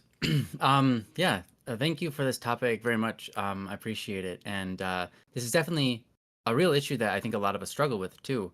I mean, multiple people in the chat are saying they experience it. Joe said he experiences it, and I definitely experience it from time to time. I want to address something real quick. Um, you are a human being, and one of the things is to take a relatively maybe unorthodox approach to this. Um, Human beings started out as what, hunters and gatherers, and basically our jobs for the first several thousand years that we existed didn't require turning in assignments while also trying to, like, I don't know, like do 50 things in a day, right? Life was a lot more simple back then, even though it was very difficult. Um, it's been said that right now, the times we live in, it is the hardest time in the world to become virtuous. Why? Because there's so much everything to do. Mm-hmm. Everything is at our fingertips, and it hasn't made things. It hasn't.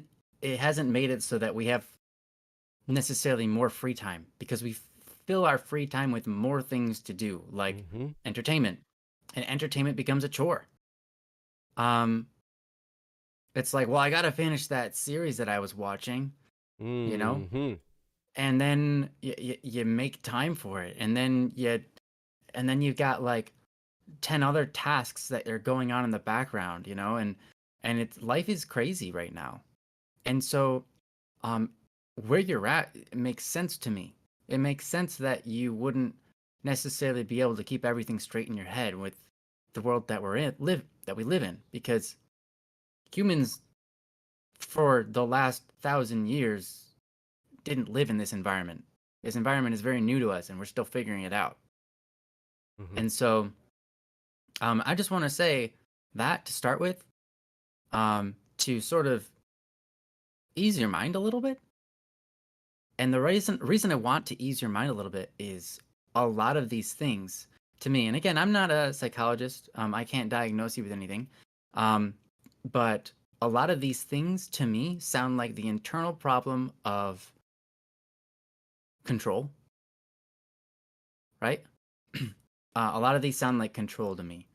Mm. And what I mean is, you're a perfectionist, right? What's perfection? What's a perfectionist? They want control over the end product. They want it to be perfect, Mm-hmm. right? Also, you are really worried about, did I turn that assignment in? Did I do that other thing? Did I blah blah blah? That all just relates back to perfectionist, right? You want to make sure you did everything right because you want to be in full, like that. You want to make sure that everything you did was right. Makes sense. Why wouldn't you? Right? We do want to make sure everything we did was correct, right? Um, and then you also said um, you want an experience to go a specific way for you. So much to the point where you start to possibly get anxiety, um, and you become distressed, um, especially if they didn't go the way you wanted to. So that's another indication of desire for control. Mm. And so, um, there's a lot to work through in life. And to think you can control all of it, much less even one thing, is a recipe for a nightmare, I suppose. Because what you're only going to find in the end is thinking you can control it and finding out that you can't. And then thinking you control it and finding out that you can't. and then thinking you can control it, and then finding out you can't. Over and over, obviously, and over. And that's just going to create something inside of you that is always, that either becomes pessimistic about life, thinking life is it's just against you, and nothing you do ever works out. And that's what you're going to feel, because your perspective, your focus is on everything I do doesn't go the way I want it to. And so you're always upset about that. And it creates a very tense, stressful, anxious person. And so I would say, of course, it's good to want the best. And of course, it's good to want something good. And of course, it's good to want to keep things straight in your head. I feel like things will clear up in your head if you can start to relax a little bit about realizing not everything needs to go your way, right? I don't know necessarily how we develop this feeling. I've seen it in many different people, and I've seen it come out because of many different scenarios. But when we get caught up in the idea that things have to go our way or they're bad, yeah, it does what I said before, right? It creates a very tough interior to navigate and to go through life that way. Mm-hmm. Because now your focus is that things never go your way, and that's bad, and therefore life is just going to be bad and panicky. So I want to try to get something through your head. One, it's okay to not get everything perfect. You gave a little update real quick. I'm just going to read it. You said, I've kind of gotten away from trying to be a perfectionist with schoolwork, but I'm a perfectionist about other things. Okay, cool. That's great. That's great. I'm glad to hear that. So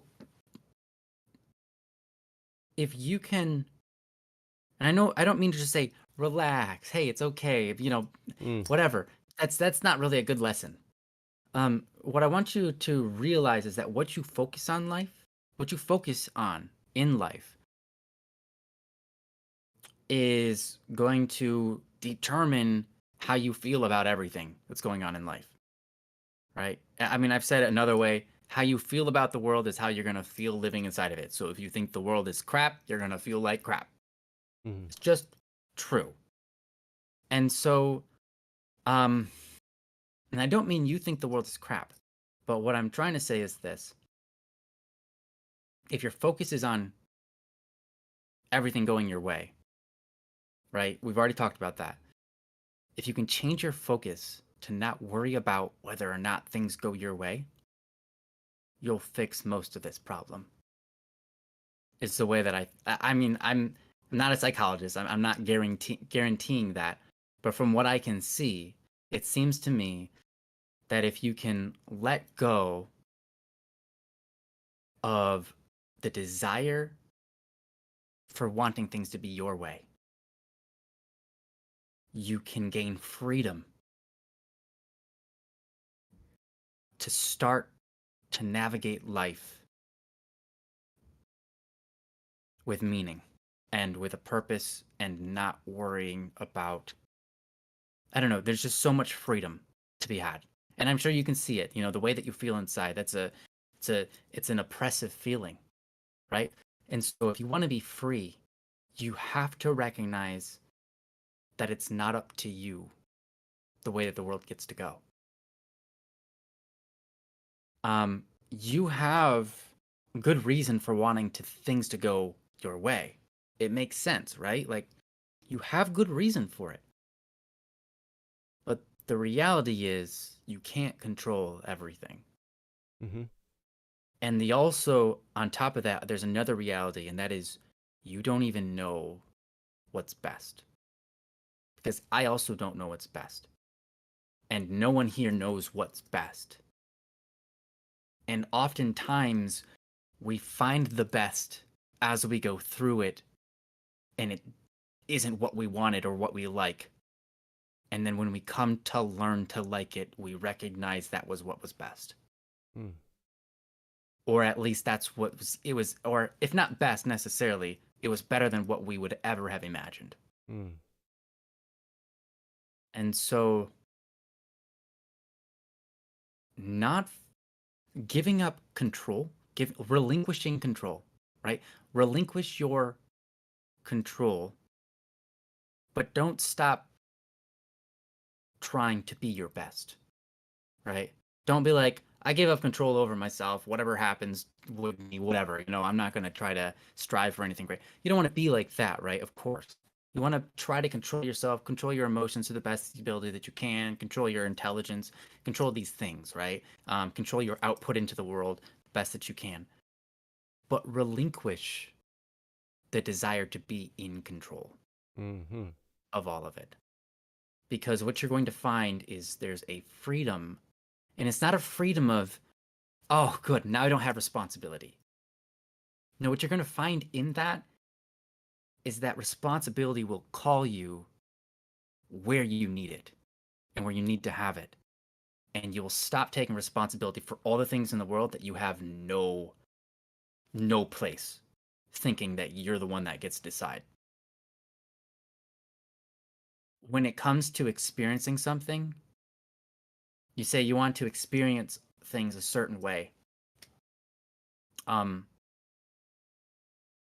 of life is the discovery of who you are. And you don't know what that is going to be, but you might have some hopes, and you can try to navigate yourself into being that person, and that's great. But being sad that an experience doesn't make you feel a certain way, or that an experience doesn't go that certain way, you stunt yourself because you're locking yourself in a cage and you're not allowing yourself to bloom into that moment.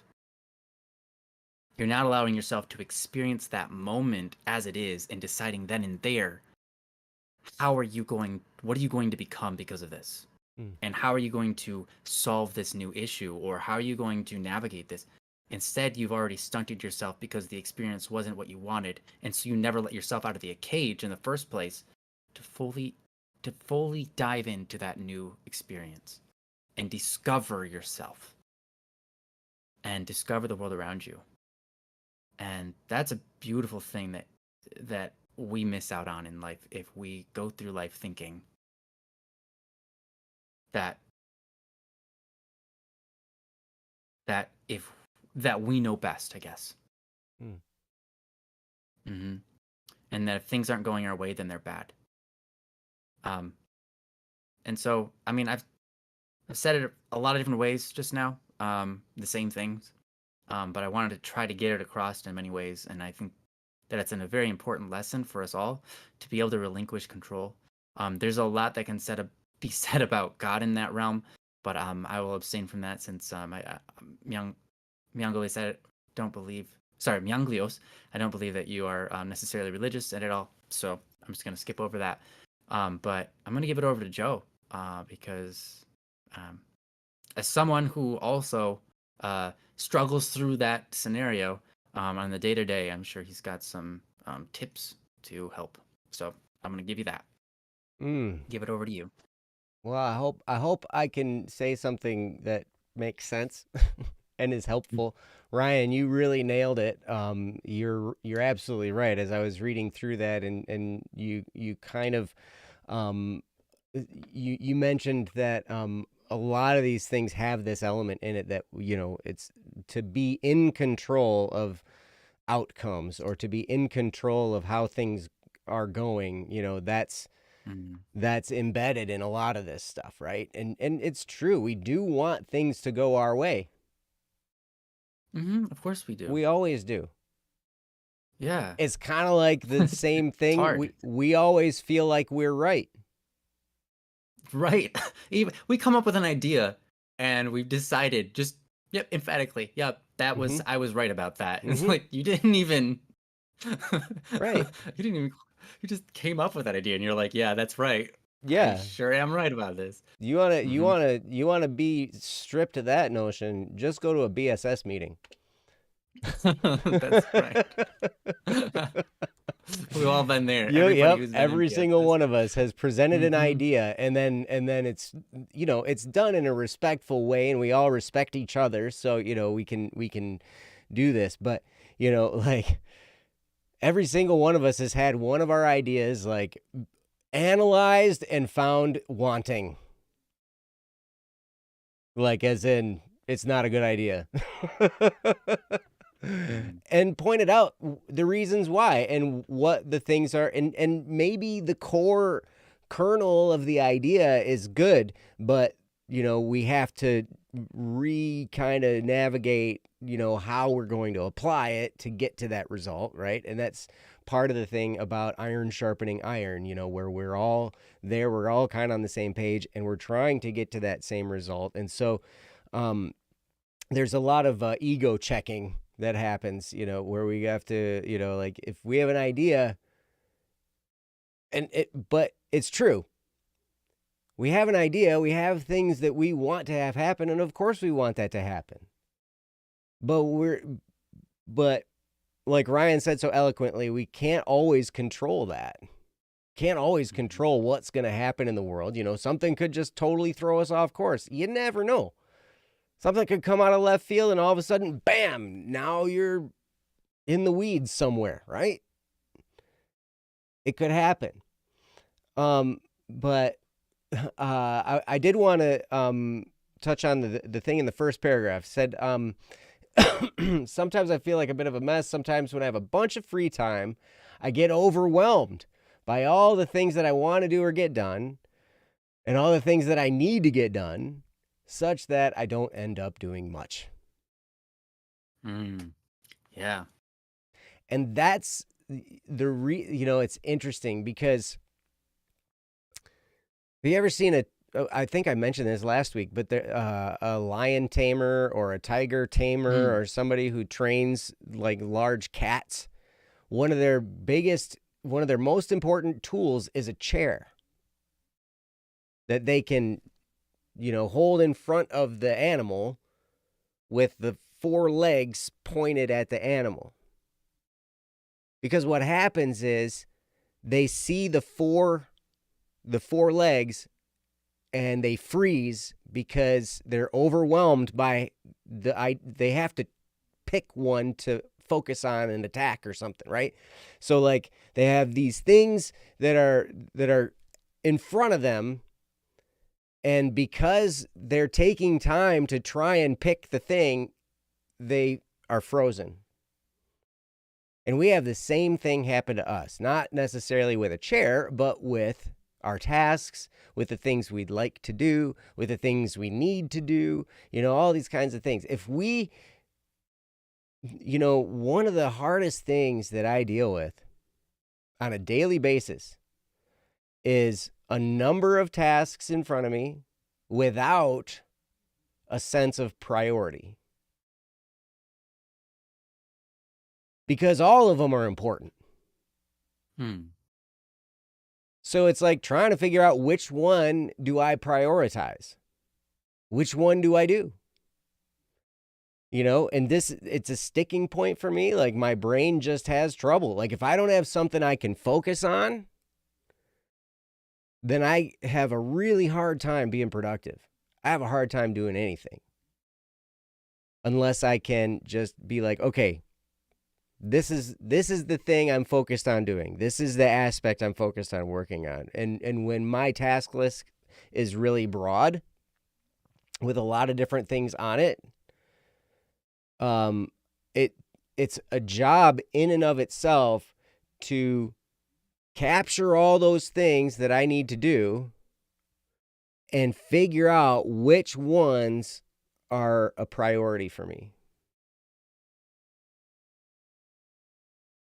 And it gets really also hard because you talked about the need to be in control, the need to control whatever it is that comes about. I've discovered that I kind of have a need in somewhere in my psyche from the time I was growing up and then in my adulthood. I developed this desire for my efforts to be acceptable. Mm. To be approved of, to be accepted by people that I find important to me. And then when it's not, that's debilitating. Mm-hmm. Yeah, it's a need instead of a, hey, that would be nice. Mm-hmm. An Yep. emotional need. Well, and it's weird because it's not like I need somebody to be, like cheering me on at all times, but it's just the idea that, like if I'm doing something that, especially if if this is a plan that's been talked about and discussed and we figured out whatever, and then, it's determined that what I'm doing is wrong, that's debilitating. Mm. Right? And so it's hard because, and so it's kind of like the opposite of being in control. I don't necessarily need to be in control, but I don't know if that puts me in the category of people pleaser. Maybe it does. Maybe I'm a people pleaser. Maybe I've been developed into a people pleaser over the years that, I used to think maybe I didn't really much care what other people thought. But there are people that are important to me and people that I respect, and to have their approval is important to me, right? And to feel like I'm doing the right thing to make them happy. And part of that's probably an after effect of my 20-year relationship with a narcissist. Because if you didn't please that person, holy cow, like everything fell apart and like the world exploded and like then everybody was getting hurt all around you. And to protect the people that I loved, I had to make sure I was on track or else. Right? And so maybe there's a little bit of a habit in there for that. But here's the point. The point is, when you learn, like Ryan was talking about, when you can learn to let go of control and understand that things are going to happen, you can do the best you can. And that's great. But we also have to have that healthy understanding that, we're not necessarily in charge. At any moment, a tornado could rip through our neighborhood. Oh yeah, by the way, I was supposed to say there is a slight tornado warning in my area if I disappear. Oh, There you go. okay. I totally forgot. There Good to you go. know. Didn't happen. Good to know. Sounds like it'd be a book. My 20-year relationship with a narcissist. Mm. Yes. Well, anyway, I would not recommend that. If you can avoid it. But anyway, so here's the thing. If you have a bunch of stuff on your plate, and this is one thing that I'm learning how to do too. I had a pretty long conversation with our BSS president about this over the weekend, and we were talking about some of this stuff, and I'm just like, man, I'm trying to figure out what I need to do. I'm trying to figure out like what to focus on, what's the priority. And he's like, well, it's a problem because they're all priorities and you're basically doing the work of like 4 or 5 people. Like we need to have more people that can handle some of this stuff, but we don't because we're early in our stages as a company and we're, so we just have to do the best we can. And so, he's helped me to kind of categorize things so I can prioritize things. And then like the top 4 or 5 things, I can just like take a day of the work week and focus on each one.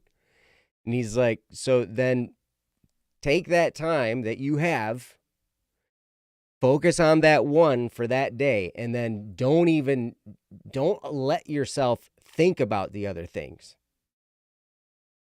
Because he's known me now for a really long time and he knows how I operate, he knows how my brain works, and he's like, I know that, if you get overwhelmed, you stop. And so I'm going to help you not be overwhelmed because I don't want you to stop. And he's absolutely right. You know? And it sounds like you're the same way, Meanglios, that, if when you're overwhelmed, when you have all these things, this big list of things to do, and it's like, oh my gosh, now I have time to do the things, but I got this whole big list and I have no sense of priority. I have no sense of what to do first and then what to move from after that. That can be a real problem. Because if we can't get ourselves to start, then we'll never get in motion, right? It has to start with starting. I know that sounds very obvious and silly, but sometimes it's as simple as starting. Sometimes it's as simple as picking up a piece of paper and a pen. That's a start. Sometimes it's as simple as turning on my computer, which I had to do today, and I never have to do because my computer's always on. But we lost power because of the storm last night, and so my computer was off, and I was like, oh, dang it. And then Nextcloud had to load a whole bunch of stuff. And it's like, lame. But anyway, so how do you prioritize? Well, it can be tough, especially when there are a lot of things that seem to be in the same, they could be done or they don't have to be done. It's not a big deal, nothing is screaming out at me as being urgent. Nothing is screaming out at me necessarily as being important. So, interestingly enough, today, I was struggling with this a little bit, and I was like, okay, I'm trying to put together this plan, and, I kind of had to just, flush my whole self for a little bit. I looked out the window, and I was looking at the trees, and I was just, kind of just trying to empty myself of all the junk, because, whatever's in my heart and in my head, that, they'll play games with me and all this kind of stuff, right? So I'm trying to just empty that and get to the point of, okay, I'm letting go of all this stuff. So then I can be fresh and clear when I'm thinking about the things that I need to do. And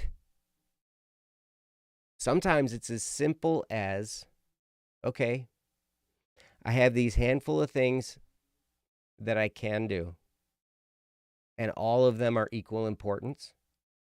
All of them are equal urgency. So then it comes down to, well, which one do I feel like doing?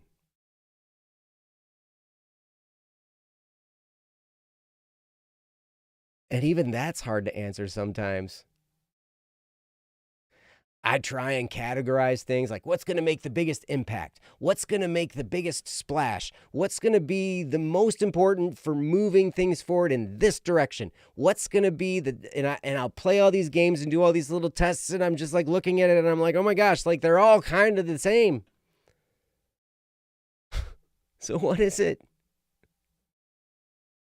Well, you just got to pick one and then start. And sometimes I have to set the bar so low on myself, as simple as turning on my computer, or as simple as opening up our music production software, or as simple as our opening up some kind of social media account, or as simple as opening up my account that I'm learning stuff, whatever. I just have to open a website. And as long as I can get myself to start, the next step, it gets easier. And then the next step gets easier.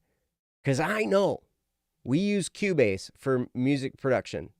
I know if I open up Cubase and I open up a project in there that I'm working on, I know that if I can as long as I can just get myself to open it, I know myself well enough to know that before I know it, 2 hours will have gone by, and I will have played around and messed with, and worked on this project for 2 hours, and it'll seem like nothing. It'll seem like no time went by. But sometimes the biggest hurdle is just starting.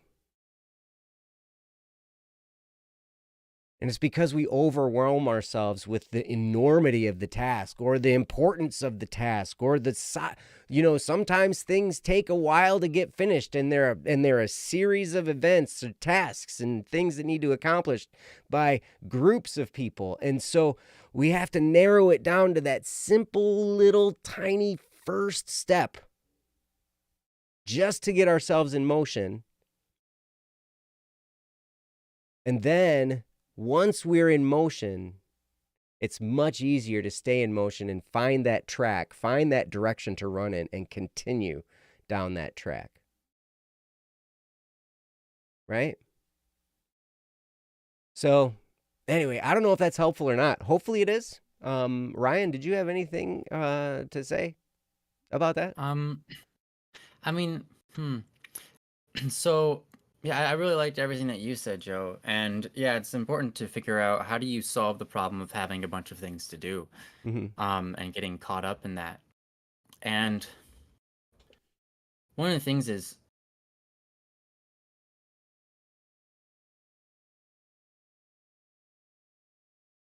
it's an incredibly difficult question because you end up in a situation where you're trying to categorize things and it just doesn't help. And sometimes the best thing to do is literally just write them down on a piece of paper and then just go, okay, I'll do the top one first because that's the first one I wrote down, I guess. And then you go and you do it and you cross it off the list and you go to the next one. And you stop trying to necessarily play the game of figuring out something. There are many times, me and my brother have very different ways of doing things. And there are many times where I've discovered that if there's something you have to do and you're not doing it over and over and over, it's just like it's one assignment, it's a one and done, right? It's not worth the time trying to sit there and figure out the systematic best way to do it. The best thing you can do is just do it however you first imagine doing it and get it done, even if it's just purely by brute force. And it's like, that was really inefficient. And it took you 2 times longer than it needed to. But hey, you didn't spend 4 times longer figuring out how to create a system of how to do it the fastest way possible. And so me and my brother are opposites in that. Because he will sit there and he'll try to figure out what's the best systematic way, blah, blah, blah, blah, blah. And he'll go through a whole process and he'll spend like 4 days on it. And if I was doing it, I'd just do it however I first thought about it and it'd be done in 30 minutes, But then he will have created the system that's like, hey, if we ever have to do this again, you'll use your system because it only takes 2 minutes instead of 30, And it's like, oh, that's awesome, bro. You made an amazing thing. We can just click a button and it will do it for us now rather than doing it the brute way, which is manual. It's like awesome. But sometimes it's worth just avoiding the brain. Sometimes we're just avoiding the brain. Oh, absolutely. Avoiding the brain. We overthink all the time. Oh, yeah. And, it's weird because we think our brain is like our greatest asset. And that's fine. And that's not necessarily incorrect. But here's the thing. The brain is more like our greatest limiter, not our greatest asset. Because the more I learn about psychology, the more I discover that the brain is like a container.